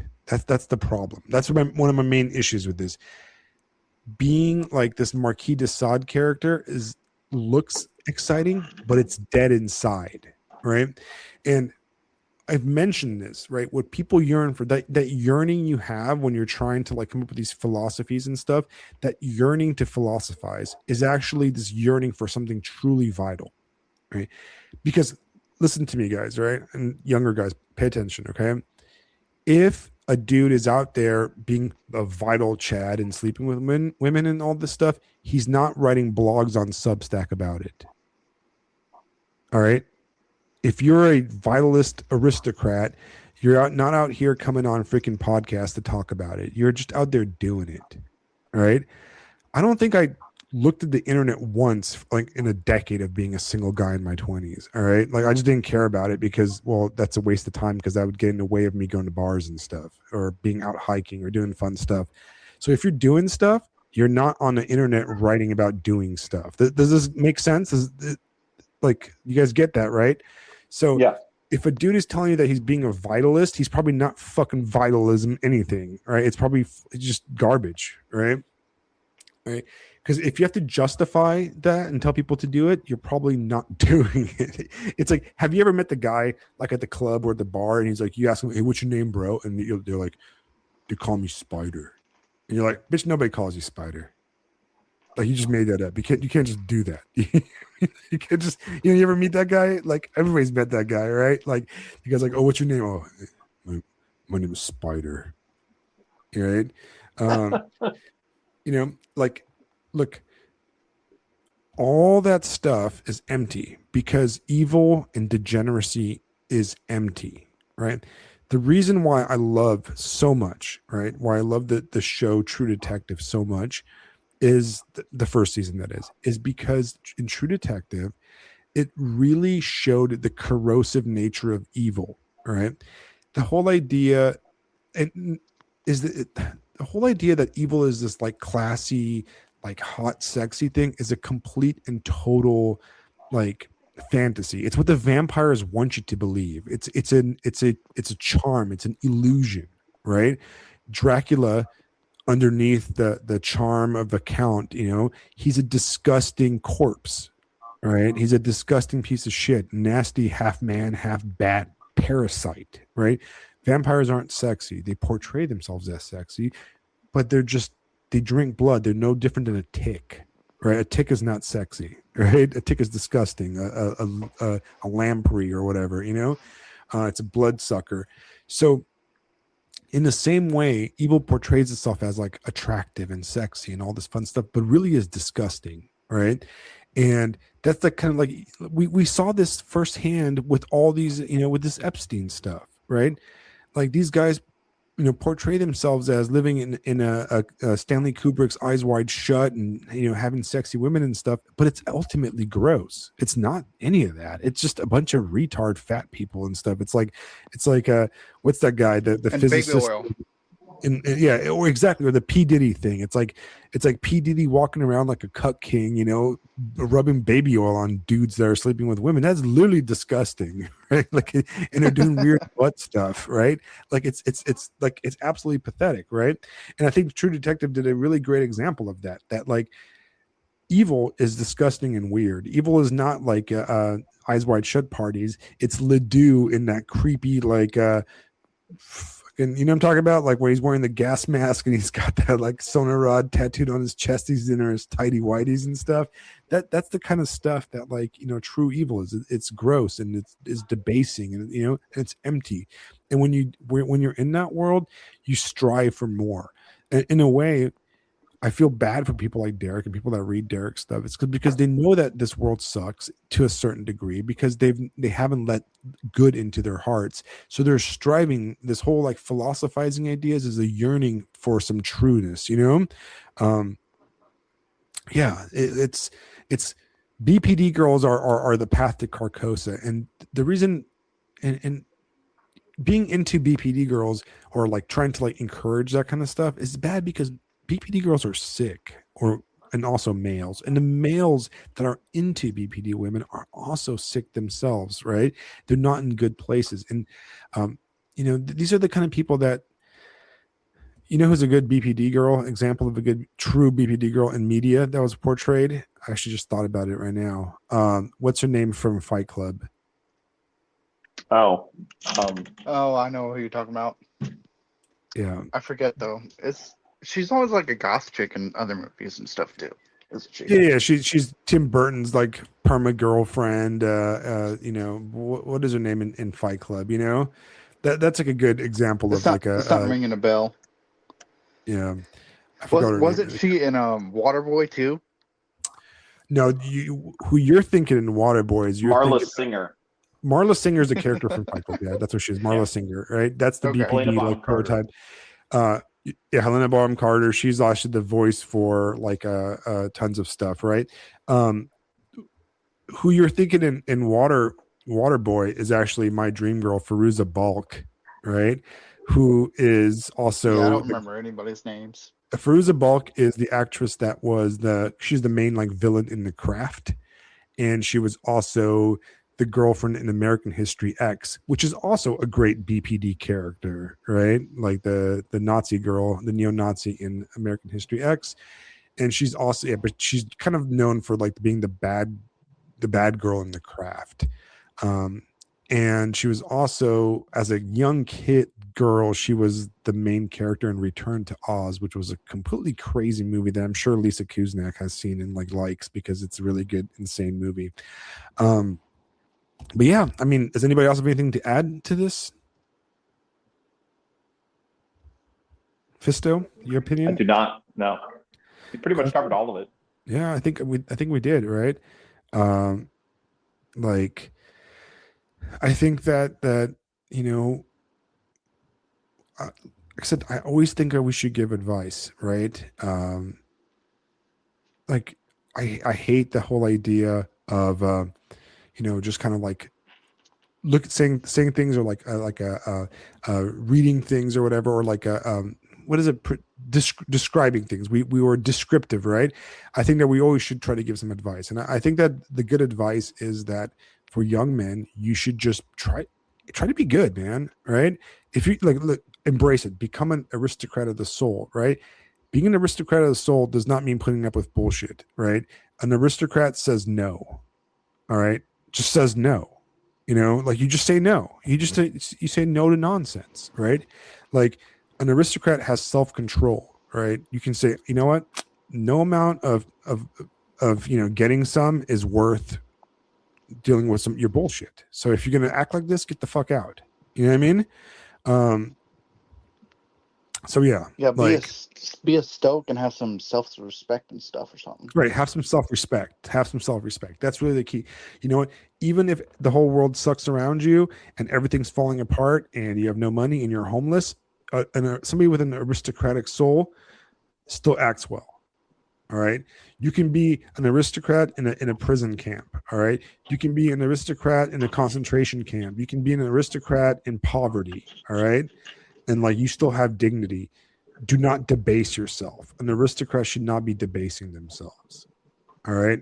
That's kind of the key, do you remember, Fisto, when we did an episode on my favorite movie, The Great Beauty? Yes.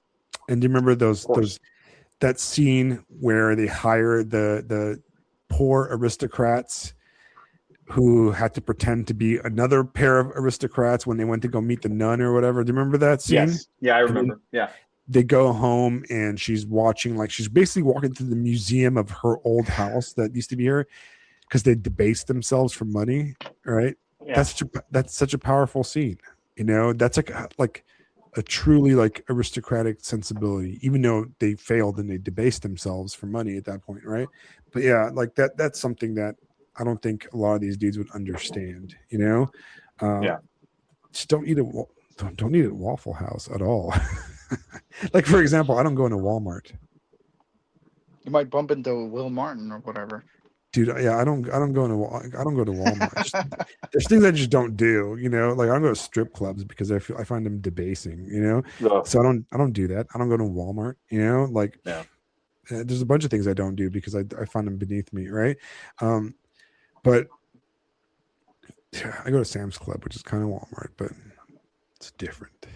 It's Walmart for those that lie to themselves. it requires a, it requires a membership, so I don't go to that. And there's no Costco. Not only do you lie to yourself, Alex, but you pay for the privilege. I know, I lie to myself and I pay for the privilege. God, I'm no different. I'm no different. Classist, communist. No, I'm kidding. Demolished. You've been fisted. I apologize, brother.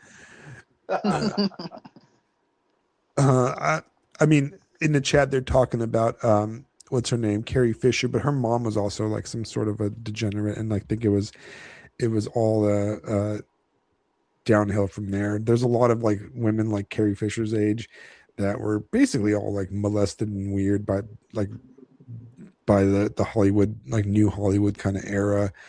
So it's all pretty disgusting when you really think about it. All right, so Colton, we're gonna have you come back because we didn't really talk.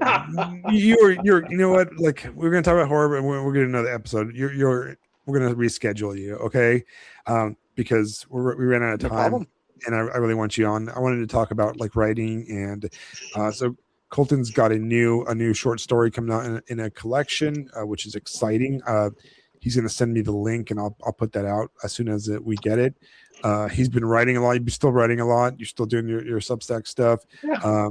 You're hopefully avoiding BPD girls. And I'm married, so. Well, there you go. Even better. But, right? So does she have I had BPD? some close calls. I'm sure we all could share stories. Yeah, right. I could tell you guys stories, but first of all, it would come off as humble bragging, which I don't want to, because it really wasn't. Yeah. It was like a lot of my stories are pathetic. Like I did some pathetic stuff, bros. I'm going to tell you guys the truth right now. Right. I look back and I'm like, oh God, like you should have seen my, I had to do one of like long confessions, and it was pretty bad. But I mean, I had some close calls, and there was some scary ones. You know, I had a close call from a girl that sent, you know, I get a text message that she's like, we have to talk, right?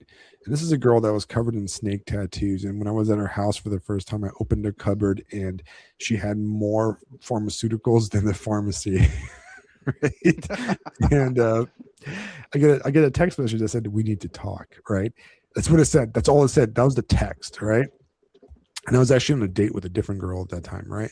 I looked at my phone, and the first thought was like, "Oh my God, I knocked this girl up." That was my only thought. Like, you know, like I must have turned white. I felt like nauseous, and I told the girl I was on a date with, I was like, I gotta go step out for a bit. I need to go get some fresh air. I need to go have a cigarette. So I went around the corner, and I called her. I was like, "Hey, what do you got to talk about?" Right? And like I'm like diaphoretic. I've got like sweat coming off me, you know, like I look like I'm like hyperventilating, you know, because I just saw that text. You know what I'm talking about, dude? Every dude knows this text that we need to talk, right?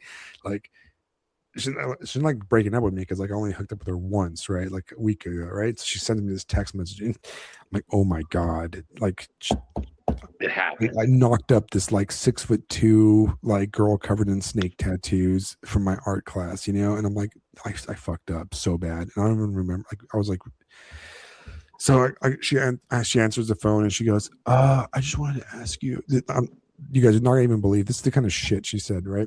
She goes, oh, do you ever like look in the mirror and just like not recognize yourself? I'm like, no, bitch, no,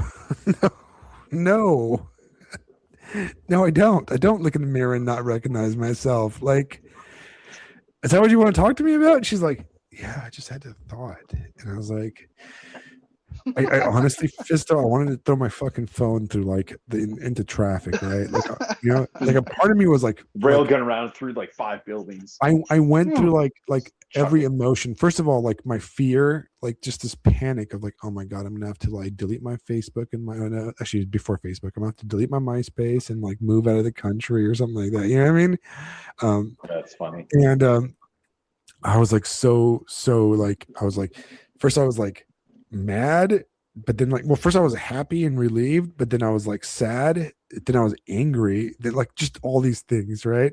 I was just all in like 30 seconds, you know, like after all that, the emotions. And I told him like, I was like, I'm sorry, I almost said her name, but I was like, girl, don't ever call me again, ever. I'm moving to Europe. I'm going back. I'm leaving the country. Leave the, never talk to her ever again. Never. Perfect. Hey, Completely. good for her. It's Good been for her. it's been 20 years or something like that now. All right. Man, one that got away. Yeah, never. But you know that it's one of like many close calls of with like, and I was like, what am I doing? Like, what the fuck was I doing? You know, like you when you have these things where like, you know, like you just like robbed the store and you like, no, I don't know. Actually, I've never robbed the store before, but yeah, I can just imagine you going like, why did I just rob a store for a pack of cigarettes or something like that? You know, no, but like that's the kind of stuff that like you just don't need in your life, dude. You know, like. Did I ever tell you guys when I came like when I realized that I'm just going to quit being a piece of shit? Did I ever tell you guys? I was actually in Afghanistan. I was in Afghanistan, right? I was somewhere in Helmand province on a long range patrol, and we would stop and do these. They called OPLPs. I don't know if you guys in the military know what an OPLP is, right? It's when you do an observation post, listening post, right? And we just kind of set up and just you sit there and do nothing, right? And me, I'm like I'm the corpsman, I'm the medic, right? So I didn't fucking do anything, right? I'm not like I'm not watching, I'm not doing vehicle checkpoints or whatever VCs, right? So it was middle of the night, and I would just lay on my back in the middle of the desert, right, on the moon sand, right? And in Afghanistan, in Helmand province, you look up in the sky and you see the Milky Way, bro. Like it is just like nowhere else I've ever been. Maybe like places deep in America or like maybe Montana, there's no ambient light, but Afghanistan has zero ambient light. I mean, you could like the Milky Way looks like you know, like the like you see it in movies, you know, like just a band. You see like this river of stars.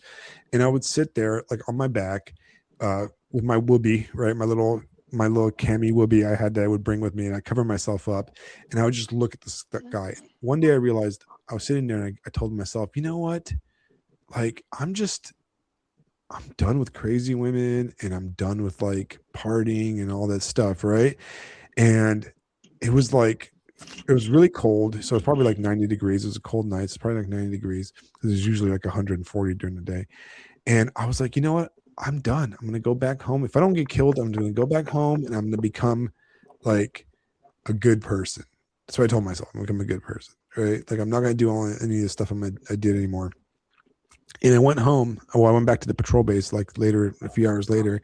And there was a, guys that were in the military know this. There was like a little satellite dish, and it was called, I forgot what it was called, man. You can hook up to like computers and like send emails and stuff, right?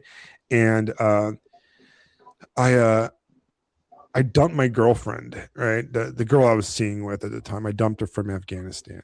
Like I actually broke up with my girlfriend from Afghanistan, which is fucking like it was like reverse. You know, guys in Afghanistan get dumped by their girlfriends or their wives. I broke up with my girlfriend from Afghanistan, right? And she was, you know, she was I have no ill I don't have anything bad to say about her, but she was, you know, older than me, covered in tattoos from neck down, hung out. Her friend group was a Narcotics Anonymous friend group and stuff like that. You know what I mean? Like she was not a person you'd take home to mom, right? You know, kind of stuff. A rockabilly girl, and I was like very fun to party with and stuff. But I was like, you know what? I need to break up. I need to become good. And I actually swore off of women. I was like, I'm done with women, bros. I am absolutely done with women. I'm going to become like a monk. That was my whole thing. I'm becoming like this atheist monk. That was my thing. And, I met my wife 2 weeks later after coming back from Afghanistan. And like, I was like, oh, well, I guess not. That's not going to happen. Cause God is weird like that. You know, God's like, yeah, you quit, you know, you quit women, he throws you the best one, you know? Yeah, once you figure it out, it's like, okay, finally. Right. No, Whatever, it's true. Well, because That's kind of my story about how I started going to my church too. right, like it just kind of like, comes. I'm done with the women. I'm probably about to become an incel before those were even cool. And then this one girl invites me to church, and then oh my. And then it's over. Right. Well, that's the thing, right? Like, you know, we didn't even get together, but I haven't left the church since. Yeah, it's the whole thing. It's the consider the birds, right? Right, Yeah. and that's the whole idea that Hmm. God, consider the birds of the sky and the flowers, the lilies of the field, right? That do they concern themselves with stuff? No, God provides, right? And He provides at the right time. So as Christians, we have to believe that we can't be doomers. Eventually, we'll, and I know because it happened to me, and one of my problems in before, like long before I met my wife, is that okay, well, like once again, not humble bragging here, right? Because this is not like good.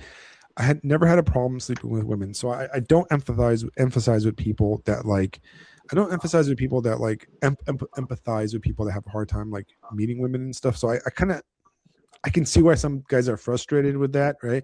I never had that problem. I'd go to a bar, I'd meet somebody. If not, I'd go home and watch Law and Order by myself, right? That was my thing at that era. I used to watch Law and Order by myself, and the show Bones with my favorite BPD girl, Zoe Deschanel's older sister. I forgot what her name is, but she's the most boomer of shows called Bones. I don't know if you guys ever seen that show. I used to love it. I don't know. Yeah. Like it was a horrible show, but I loved it. Anyways, but so I never had a problem, but I got to the point where like I was always an honest like person, so I never like dated. I told myself I'm not gonna go out with women. I would tell people like, don't like, if we're gonna party, just know that I'm not gonna ask you out. We're never gonna hang out. Like I'm gonna hang out with you. I'm gonna party. We're gonna sleep around, but I'm never gonna like. I'm never gonna be your boyfriend or anything like that. Right? I was very honest with people, and I got to the point where broken people attract broken people. So every single girl that was like I would meet was a messed up, like was a head case.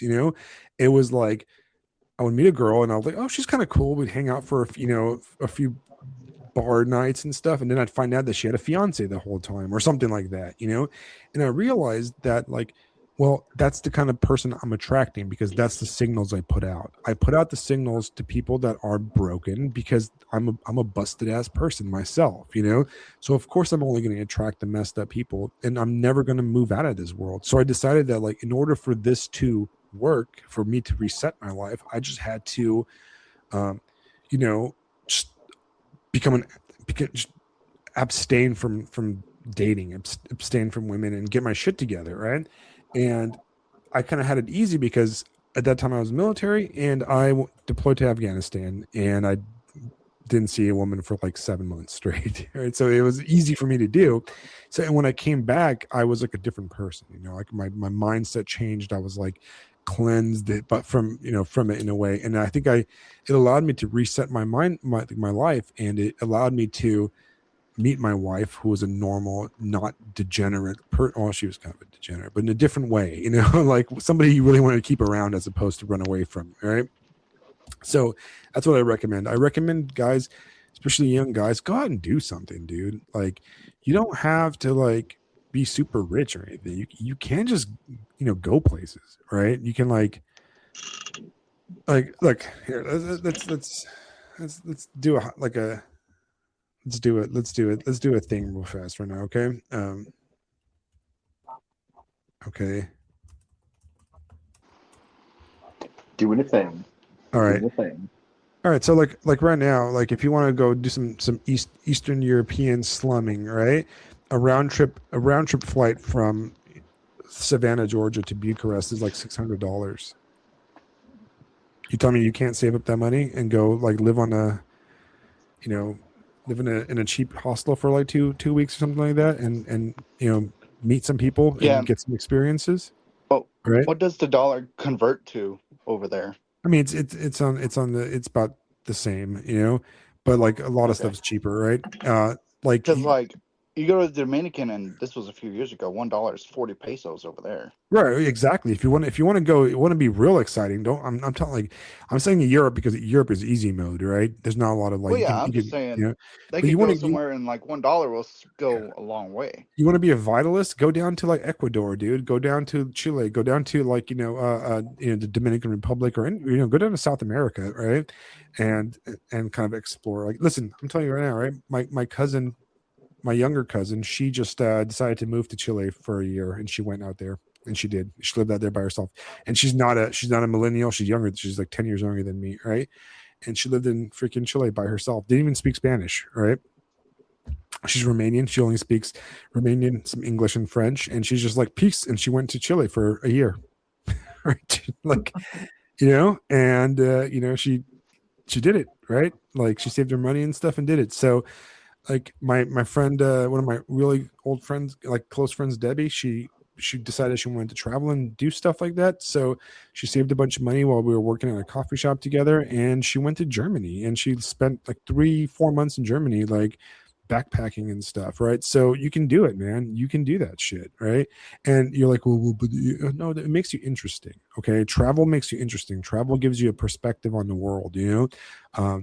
Some of the most valuable Sometimes experiences you might meet somebody over there. right, sometimes you might meet somebody, but it's not really about meeting somebody. What it's about is about meeting Of course. yourself in a way, right? It's about finding like who you are and what you truly like believe in and stuff, and being able to really like sometimes you need an outside perspective, and I think that's the value of travel, right? And I'm not saying like, oh, go travel, go to like the fucking, take a cruise to Cancun or any of that corny shit, right? I'm talking about go really travel, right? Like go like walk on foot and explore stuff, like risk getting stabbed, that's the vital of this stuff, right? um you can go, yeah, you can do all kinds of crazy, you can get all kinds of crazy jobs. Like Vizier says, you go summer salmon fishing in Alaska, right? You can do the crab thing in Alaska. There's tons of really crazy jobs out there, right, that are not like the military You or could don't require. go to Japan, like you talked about, other times. Right. You can go to Japan. Japan's super safe. It's like going to Europe, and you can just, you don't even need a visa. You just can be there for 3 months and you can just walk around as much as you want. If you can live pretty cheap if you're living off like the local kind of food and avoid like Tokyo and stuff. But you can go to Taiwan. Taiwan is 10 times cheaper than Japan and super safe. I loved Taiwan. I walked the entire city of Taipei by foot. My wife and I did, and we would stop into random places, and they would sell Taiwan. It was called Taipei beer, so it was named after the city, and it was basically 50 cents for a bottle of beer, and it was one of the best experiences I had, right, in the world, just walking on foot through like weird markets and trying to talk in Mandarin with people. I went to Hong Kong. Hong Kong was expensive, but I still did it. I tried to practice my Cantonese. You can do this stuff, man. Like, you can go out there and you can do stuff. You can explore the world. Don't let doomers freaking hold you back. Okay, like you can do it. Like a ticket to Europe, a round trip ticket to Europe with like hotel, like a cheap hotel, is cheaper than going to Disney World. All right, like you can fucking do it, especially if you're a guy. There's like a tour groups, right, for like young people. My like, I don't know if I'm sure they still have them, but my buddy used to always save up money and go on these, right? And they were like, um, what do you call it? Like you basically like you have to be under 30 to go on these, right? And you go like to Europe or to like South America or something like that for like 2 weeks, right?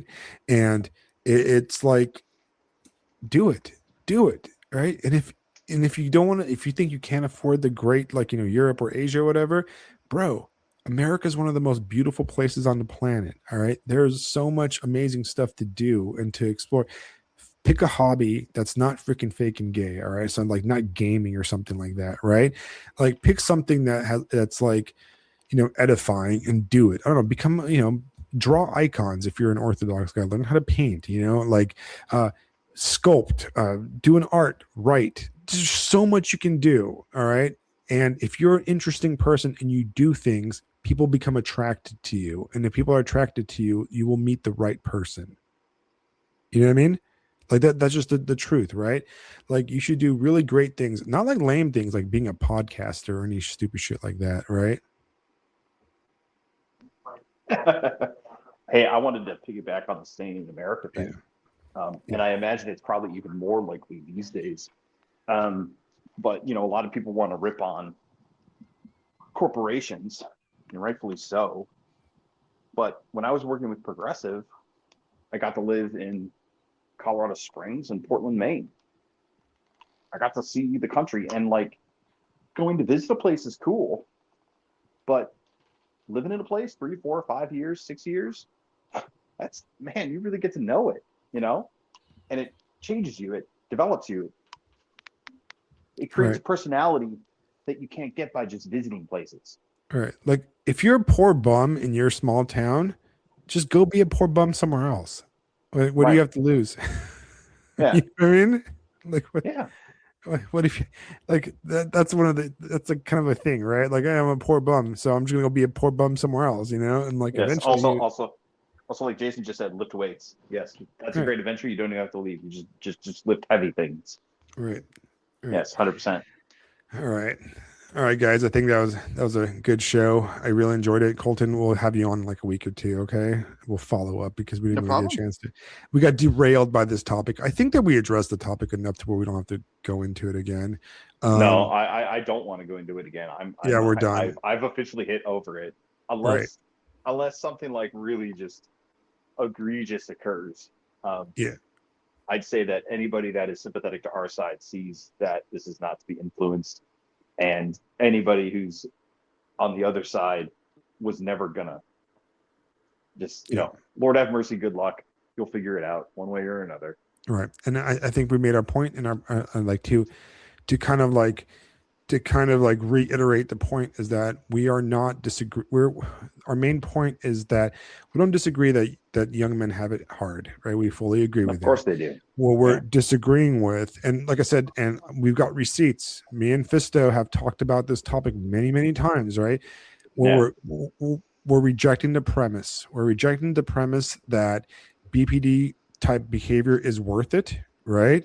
That it is truly a mental illness, that if you look at the diagnostic criteria, it is really shitty, right?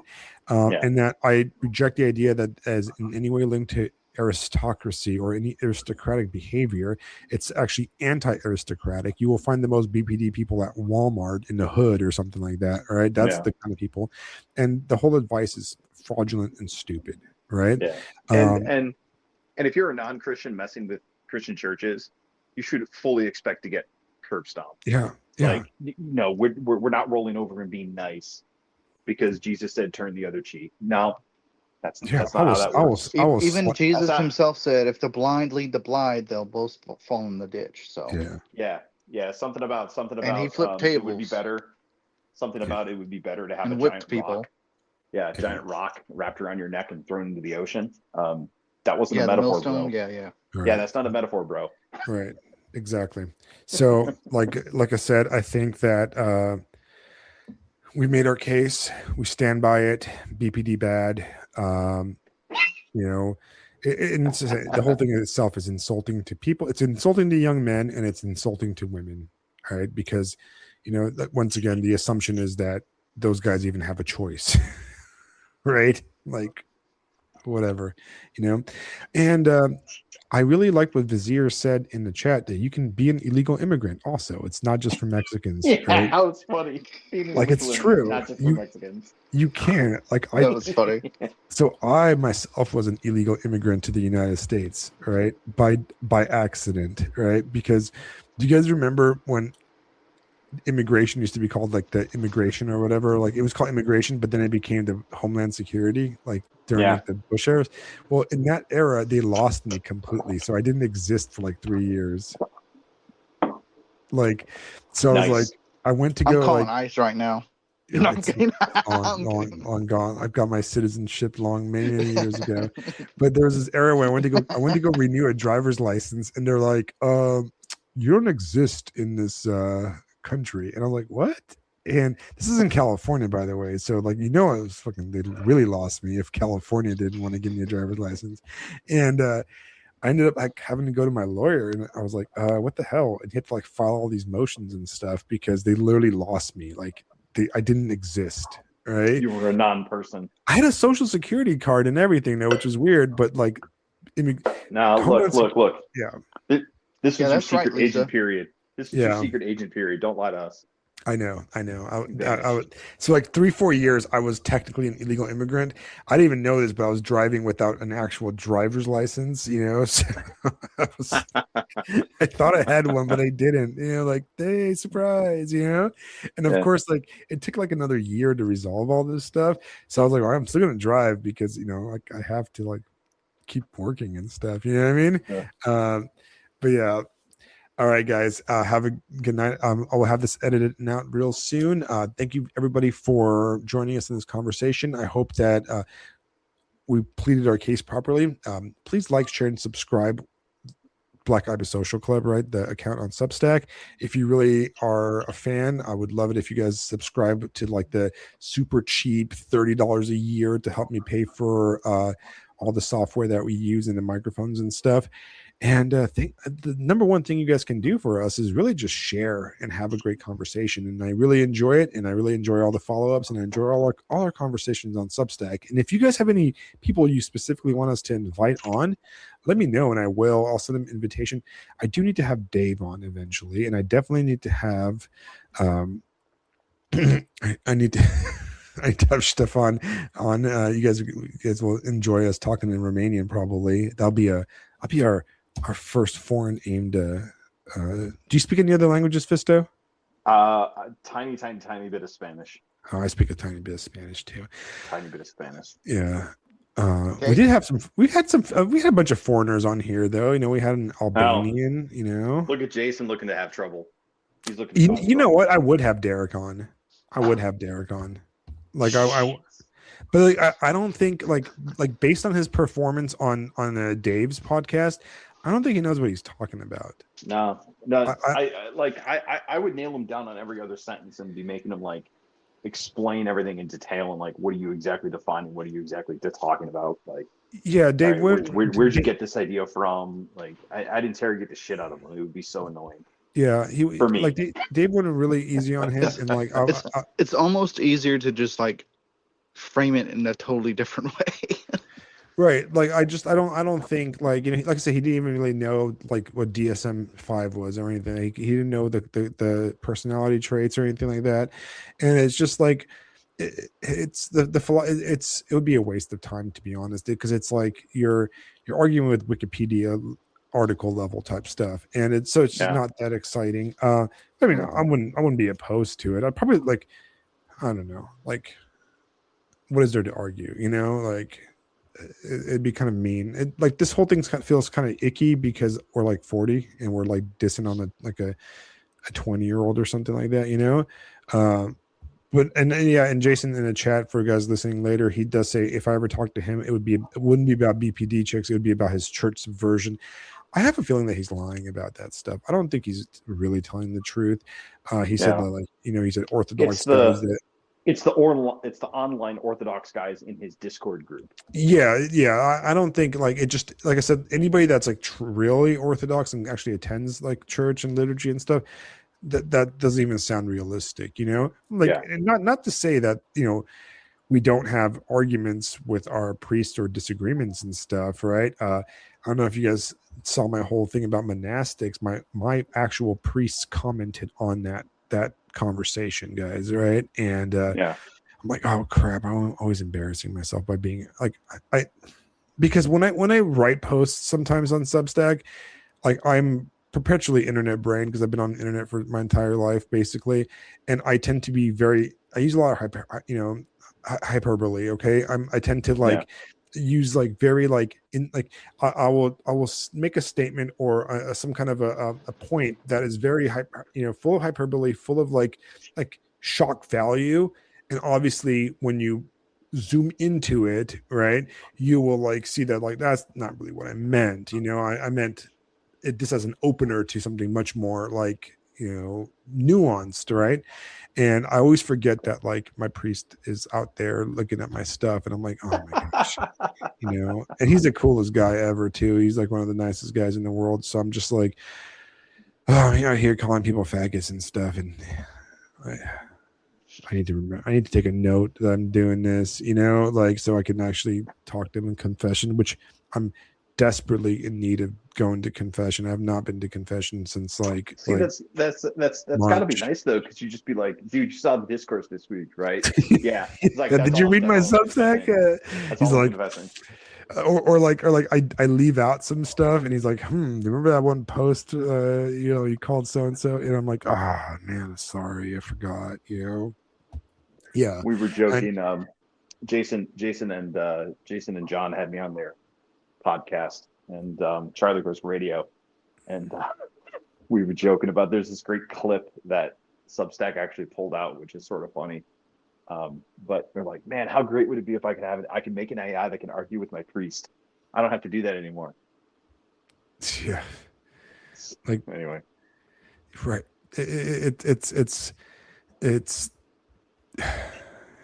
I'm embarrassed. Honestly, I need to delete my Substack, guys. I need to just delete it. no, don't get rid of the No. podcast. No. Yeah. No, I'm not. Every like week, I'm like, I just want to delete it. I'm so embarrassed by 90% of the stuff. We're gonna tell Trump you have like nuclear weapons or something. Yeah. All right, guys. Thanks for joining us, Colton. Fisto, like always, it's always a pleasure. Yeah, guys, pleasure to We had hang a out. fantastic episode. And we'll see. Real quick note, I completely forgot.